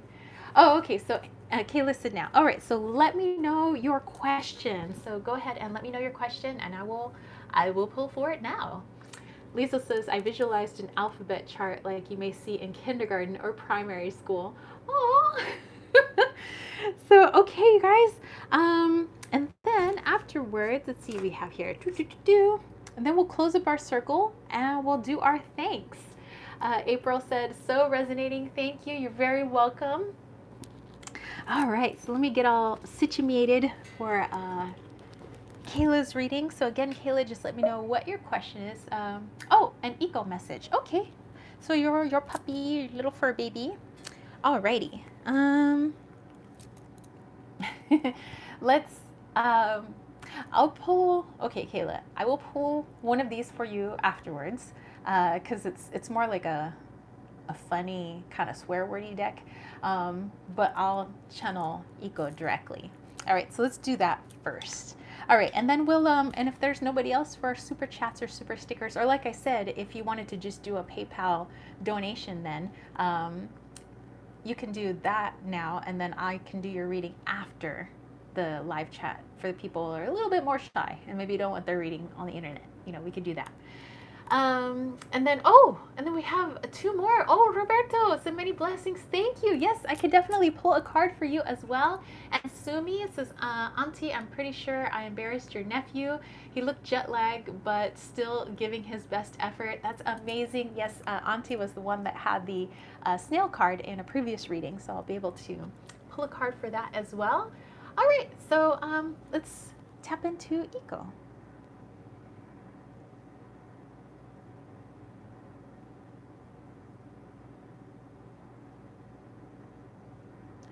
Okay. So your dog is coming through with kind of the image of taking a dog for a walk. You know, that you would be holding the leash, and often when we take our dogs for walks, we decide where they're going to go. Like, come this way, we're going to go on this path, we're going to go on this walk. And sometimes the dog wants to go off and go chase a butterfly or go chase another animal that they saw cross by, and they want to run off the leash, but oftentimes we don't let them. We rein them in. No, you're coming this way. We're not doing that right now.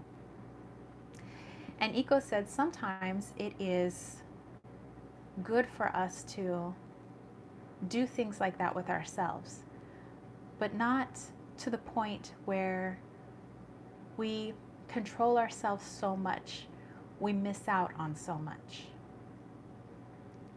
As an owner of a pet, sure, we don't want them to get hurt. We don't want them to get in trouble.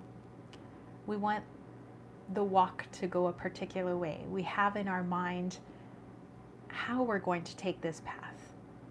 And Iko is saying it's the animal on a leash and its owner is very symbolic of the way we live our lives.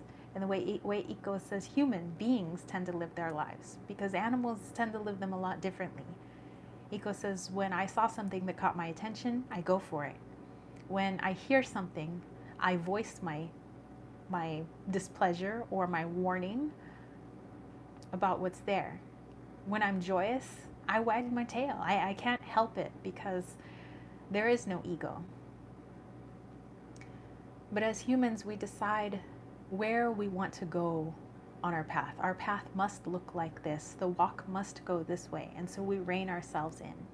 So Iko is just asking if sometimes you can let yourself off the leash of your ego. Let yourself run free sometimes. Sure, it might be exhilarating to the point of almost, some people would say, reckless, or that doesn't seem right, or that doesn't seem safe that you go off the path that way. But that's how you grow. That's how you gain new experiences and new stories to tell people, new ways to see yourself. Of course, your dog is not asking you to do anything that would put you in danger, but to do something that might be out of your comfort zone.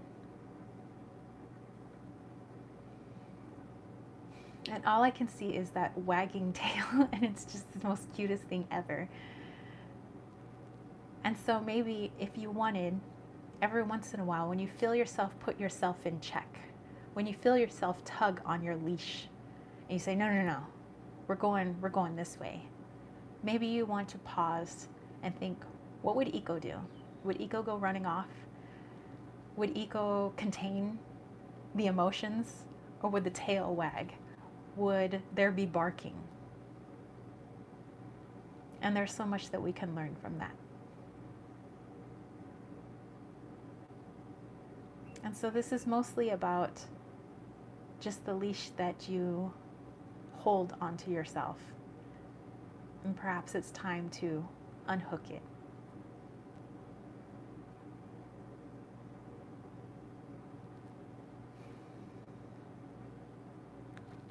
All right, so I said I wanted to pull a card for you. So here we go. Like I said, this is kind of a sweary deck, so and I can't really swear on YouTube, so I'll have to bleep myself. It's okay to take an effing break. Damn, you've earned it. Recharge and rest that beautiful body. You work so effing hard, and it's easy to forget to take time to reset yourself. Take some time today to just recharge, you unstoppable bad A. So it's just like the parting message, but yeah, of course the first one was Iko's message. All right, so hopefully that connects with you. Let me go back here. Oh, everybody, lots of love. Susie said, everyone have a beautiful day. I must run now. You have a great weekend, Susie. Have a good week. And all of you guys that have to take off. And Roberto. So Roberto, did you want me to pull you a card? What would you like? A particular question? And Lisa said, Iko, bless. I have the last bits of my tea here.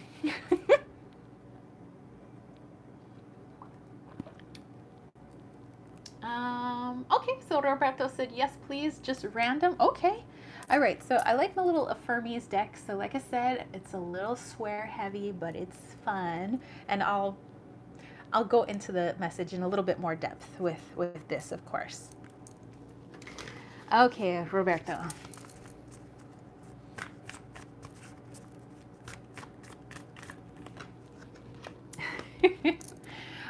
Kayla said, beautiful message. I always walked him everywhere, and he's so right. I need to let go of the leash on myself. Yes, I mean, there's so much we can learn from our pets. Like I think of like Wally and Loki and how they just do things. They don't second guess themselves. They don't think like, oh, what would Loki think of me if I did this? You know, Loki doesn't think what, like, they don't care about each other's opinion really. They just go and do, you know, things. And I think that's just something, these little furry ones and feathery ones and scaly ones, they just teach us so much, you know. All right. Okay, so Roberto, I have let that stuff go. Okay, listen, they just go with the flow. This is very true. There's a lot of things we hold on to that drag us down. Write a list of all that BS you need to let go of and then shred it to effing pieces. Time to make room for more positive stuff in life. Okay, so let me tap into this one, Roberto, a little bit more. What is the stuff that maybe you're holding on to?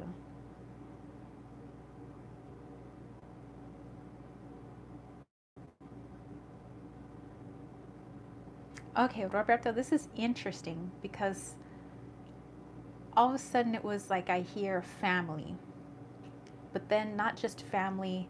And I know that today is Father's Day, you know, here in the States. And it was, I just see a figure standing there that would be like your father. You know, obviously I can't see your actual father, but it's a representation of your father.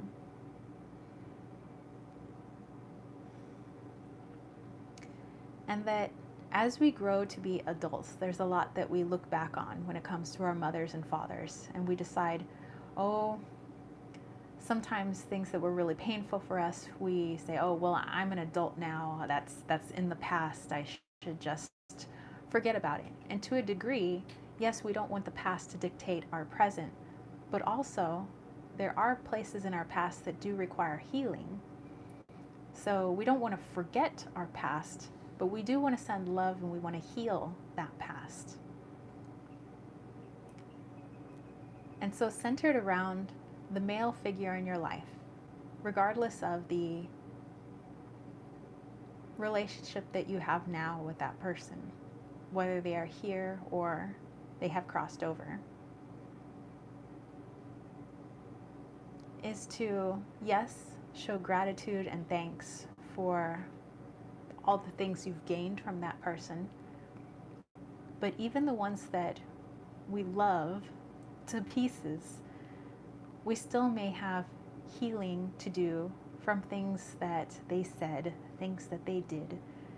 And so I'm just seeing this air of healing surrounding your father. And that there were things that did hurt you deeply as a child. But we rationalize and say, oh, that was just when I was a kid. Oh, but it never happened again. It doesn't mean that it needs less healing. It doesn't mean that it needs less recognition. When we feel pain, we feel pain. There's a reason we feel that pain. It's because it's our body trying to tell us something, our emotions trying to tell us something. And so, Roberto, on today, Father's Day, if you want to bring in the energy of your physical father, or a father that is crossed, and maybe not have an actual chat with them, but have a chat with their energy. Voice to this person what it was that had hurt you so much. What is still lurking there in the past. And the conversation, not to yell at this person or berate them, but to say, this is what happened and it hurt me. And maybe you grew from this incident, your father. Maybe he didn't even know it hurt you at all. But this is your chance to bring that energy in and say, it hurt me. This is why it hurt me. Maybe you didn't know any better at the time, therefore I release you of that. But it doesn't mean that I don't need healing, and we're going to heal it now together. And this is where you can forgive the father for not having the tools to act better at the time. And also for forgiving yourself for any anger you felt at the time. Because as we grow, we gain more tools. In the past, we didn't have the tools that we have now. So we need to forgive ourselves. We need to forgive those who acted unkindly. Not to say what they did was right. Of course, we know this. But to wish them healing so that it doesn't happen again. That they learn, that they heal.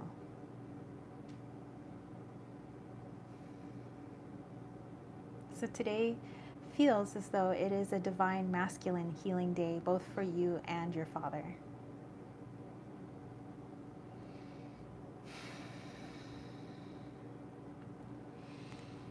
All right. So I hope that helped, Roberto. I hope that made sense to you. Let me go back here. Susie said sending love to Iko on the other side. And we have some more messages from Sumi, so we'll take a look at those as well. Susie said, everyone have a beautiful day. Gotta run.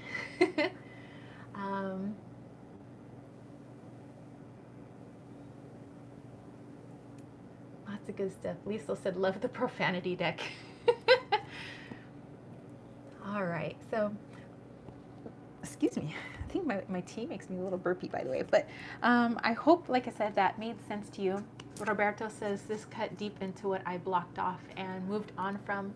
Never knew my biological dad. This has to be my stepdad. He has passed on. That kid went through a lot. So now I just let it go. Yeah, so today, if you wanted to do a ton of healing for that divine masculine part of yourself, today is a wonderful day to do that. And also not just that it's Father's Day and that means something different to everyone, but also just energetically speaking, you know, I had said before that today is a 13 Manique day. So today is a wonderful day. If there are some things that still are unhealed, still sting when you think about it, then you know that you deserve to heal from those things. You don't deserve to continue to carry on that pain and carrying on those cuts. So you owe it to yourself because you are love and you are loved. And so, yeah, take this day for yourself and take it easy on yourself today, by the way. All right, let's see. We have Sumi.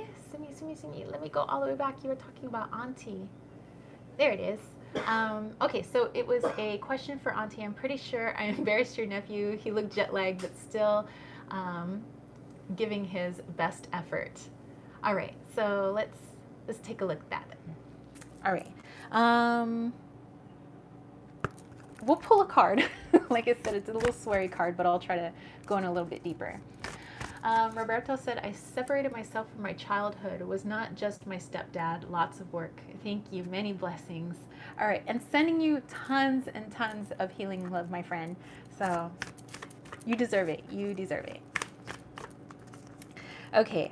So let's pull a card for Auntie because apparently her nephew was feeling a little jet lagged, but he was just doing his best.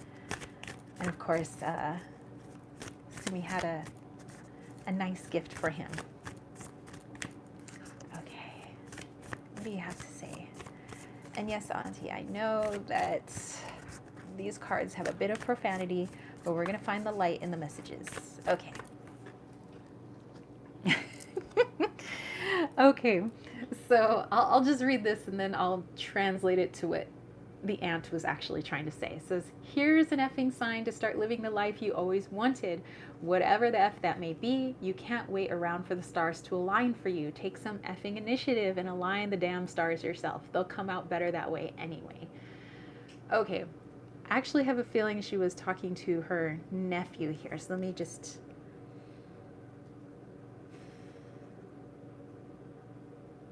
Actually... It's not that he's not doing this, it's that he is doing this. So the aunt is just showing her pride in her nephew. Just being so proud that what he does, he makes happen himself. He's not relying on somebody else to get this started for him. He's not relying on everybody to make everything just peachy keen for him. That if he wants something, he'll go get it himself. And even if it's difficult, he doesn't give up.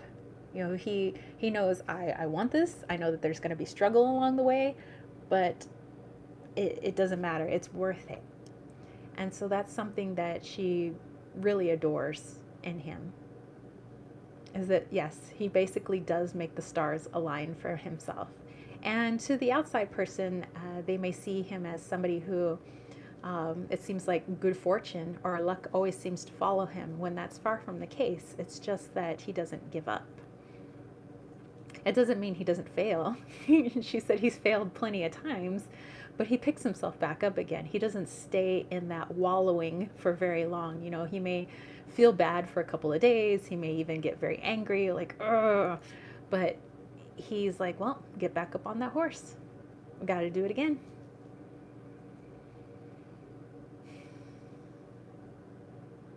She says, if anything, that is a major trait of his that she's just very proud of.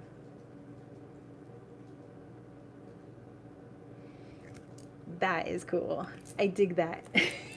Super cool. April said, where can I go and get your Mayan astrology readings? Oh, April, there is a link down below to my website, kittensweightsandtarot.com. Also, if you go, there's also a link down below for my Etsy shop, which is Kittens Weights Tarot. But it's actually a little cheaper, like fees wise, to get it on my website.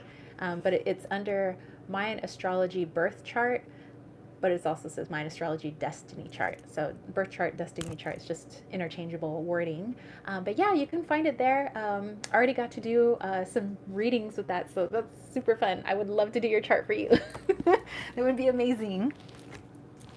Okay, let's see. Going back here, Sumi had another question. Actually, let me go back. Oh, Kitty, love you. Meow at me. Okay, so Kitty. All right. Kitty the Black Cat, aka the CEO, aka the God. Kitty known by many names. Let me just pull in his energy real quick.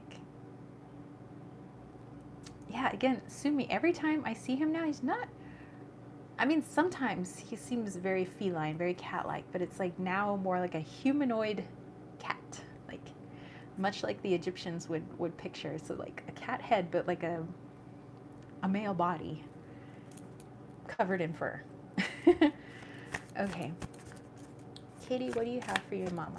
What do you have for your mama?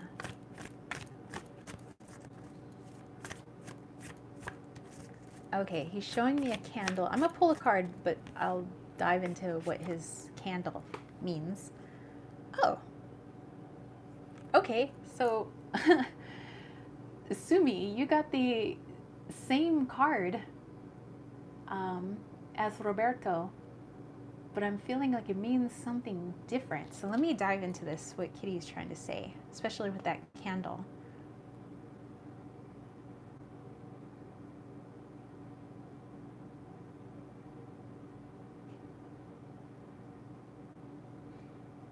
Okay.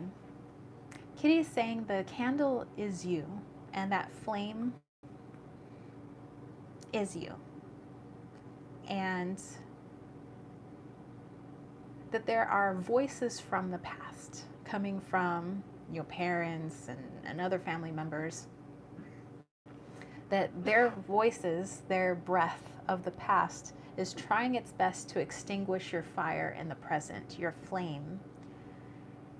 And that the only way they can do so is by holding on to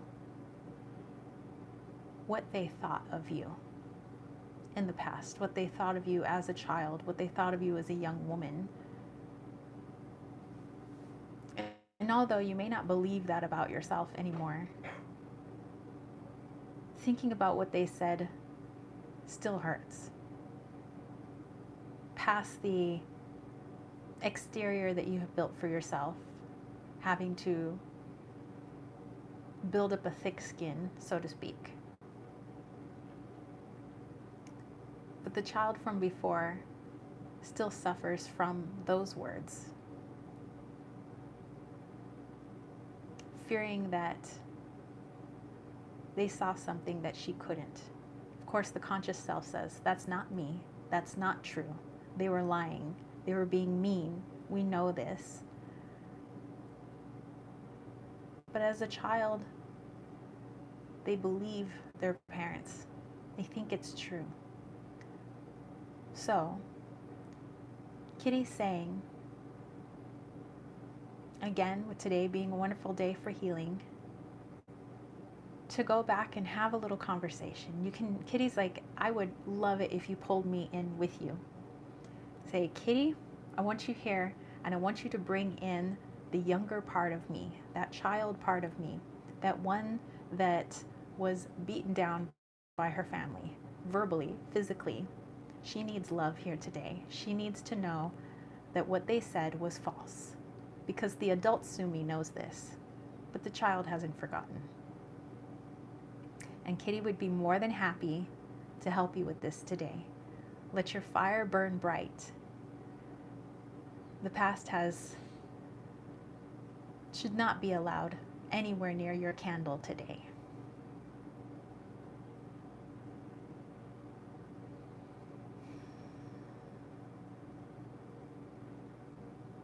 Oh my gosh. And just the love that I can feel that Kitty has for you is just,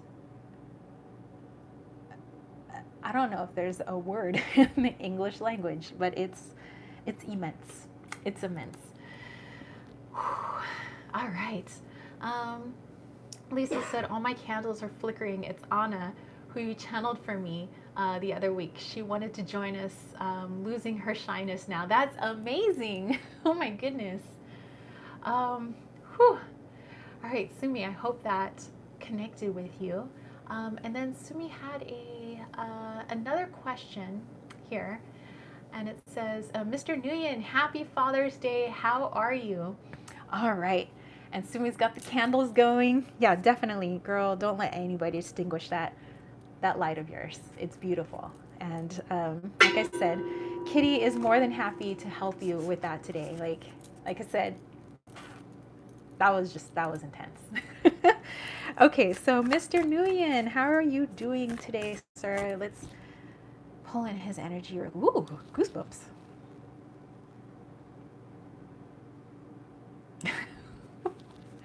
Wow, that was an easy energy to pull in. He was laughing at me, like that. I was like, ooh, goosebumps. He's laughing, not maliciously, but like, oh, silly girl. Okay, how are you today, Mr. Nguyen?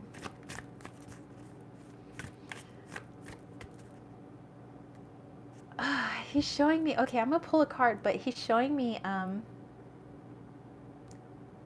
something about fish. And this is something that one of my friends showed as like a family tradition, like being the first to take a piece of the fish is like a traditional thing amongst some families. So he was like showing me taking like a piece near the fish head, like he was the first to dig into the fish, as in saying like life's pretty good right now. I mean, he's on the other side, but life is pretty good right now. Enjoying the energy that he has right now. So it feels like there's been a lot of offering to him today. Like family has offered him stuff today in the form of thoughts, in the form of possibly physical things. And he's just enjoying the offerings of his family. And for symbolically speaking, he was just showing it in terms of a fish. Like, I get to be the first to eat this. They recognized me today. So let's see what he had in the form of a card. Nice, Mr. Nguyen. So this is his card. And I'll read it to you. It says, you are absolutely capable of creating the life you can't stop dreaming about. Make an effing roadmap to your dream life and work on that stuff every single day. All RIP to your excuses. You are stronger than any of them. Okay, so oh my gosh. So also, this is his message to you as well. Like, yes, he was saying yes. Like, I'm doing great. By the way, he's enjoying all the appreciation, all the positive thoughts, all the love being sent his way, energetically. And he's saying, if a spirit can do that from the other side, if you can still affect people on the physical plane because of the energetic signature that you have left, imagine what you can do while you're still here on the physical plane. He's talking to you. You know, that there's family that hasn't forgotten about him. They're still wishing him well. They're still saying things. They're still offering things, as if he was still here. And so think of the magic that you can do in the here and now. You know, our human self wants to be governed by the physics of 3D and what we say is and is not possible. But he says, we don't forget, you're a spirit too. And that spirit is powerful. He's like, look what I can do.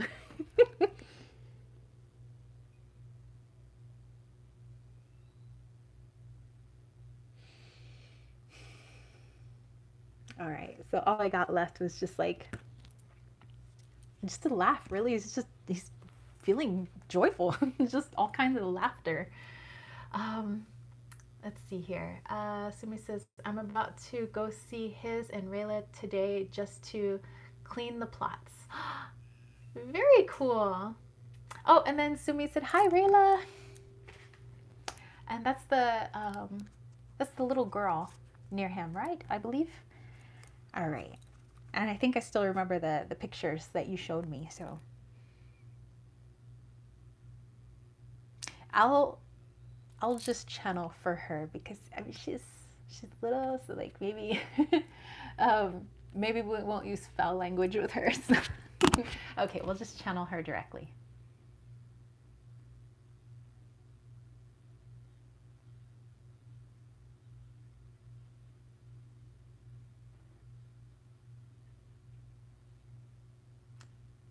Oh, okay. So this is probably all just symbolic, but Rayla or Ryla is dressed in like a little red dress, kind of like somebody would wear on Valentine's Day. And it's like I could see her walking up to you, and she said, you dropped this. And I thought it was going to be a flower, but it's like a red heart lollipop that like she's offering you. Like she tapped you on the leg. She says, you dropped this.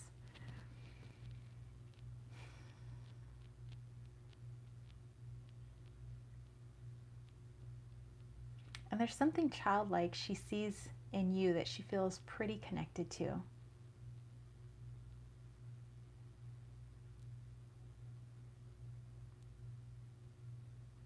And as she hands you that lollipop, that heart-shaped lolly, she says, don't forget to take in the sweetness of your own heart. So I think that's a thank you for remembering her.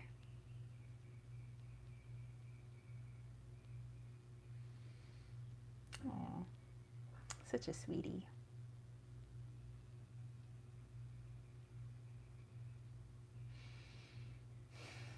Oh, kids get me misty. Oh my goodness. Sumi said, oh, I'm about to send you a photo. Oh, okay. And Lisa said, adorable. That was such a, like, it was such a sweet image. Oh my gosh. All right, you guys. Just doing a little, whew. All right, so thank you everybody who did super chats, super stickers today. I am truly grateful. And like April was asking before, if you guys were actually interested in a Mayan birth chart reading, also known as a destiny chart reading, you can find that on my website or in my Etsy shop, Kittens Waits Tarot. I'd be more than happy to do it. I love doing those. It takes me like 2 or 3 days to get it ready just because it's a lot of information and there's a video that goes along with it. So I send you the actual chart because I write it up myself. And then there's a 45-minute video that I send you explaining like what that chart means, because obviously it looks a lot different than Western astrology. So I kind of take you step by step, tell you all of your skills that you have, all of the energies that are surrounding you, the things that you could dive into, and also go through the different stages of your life. So kind of like where you've been from age 0 to 26, and then where most people are now, 26 to 52. So and then kind of going on from there. So yeah, if you guys are interested, be more than happy to do so. But I thank you guys for hanging out with me today. Kayla, you're very welcome. I want to go ahead and close up the circle. So I have blown out my candle, but we'll go ahead and grab our boar wand here again for that solar energy. Can find it at Desert Cauldron, by the way. And just thanking those elementals that brought us all in today and cast this circle for us. It was an amazing live chat today. We had so many synchronicities, so much connection. It was magical. That's the only word I can use to describe it. It was magical. So I'm thanking the elementals of the north who helped us with this circle today. And I'm thanking the elementals of the west that helped us with our circle today. Thank you, elementals of the south that helped us with our circle today. And thank you, the elementals of the east that helped us with our circle today. The circle has been released, but the circle still remains. As above, so below, as within, so without. Merry meet, merry part, merry we do and meet again. And so it is. All right. All right, so Sumi says, I have to go see my inbox. I will, right after this chat. It's the heart railet. Really? Okay, so after this chat, I'm gonna go check my email. Oh my goodness. All right, so thank you guys so very much. Like I said, I truly enjoy hanging out with you guys, the live chats, the pulling cards, just having a chitty chat, just having a good time, sending each other love. The energy is palpable. It's definitely enjoyable, and I hope that you guys are able to receive something good from me in the process. So anyway, much love. Have a wonderful rest of your day. Happy Father's Day to everybody in what capacity that you are celebrating that Father's Day, and have a wonderful week. All right, you guys. And by the way, take advantage of that 13 Monique day today. It is a powerful day. And Lisa says, love to all. Yes.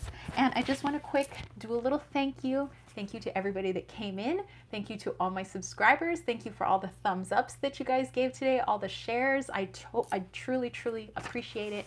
Thank you for all the people that are subscribed as my YouTube subscribers. Susie, Liesel, Heather, thank you so much. And also to my patrons, everybody over there on Patreon, Michelle, Surian, Brandy, V, Samara, Kirsten, Jason, Charles, Kayla, Brian, thank you guys all so much. And like I said, everybody here as well. All right, sending you guys tons of love, peace, love, and chicken grease. Peace out. Bye, guys.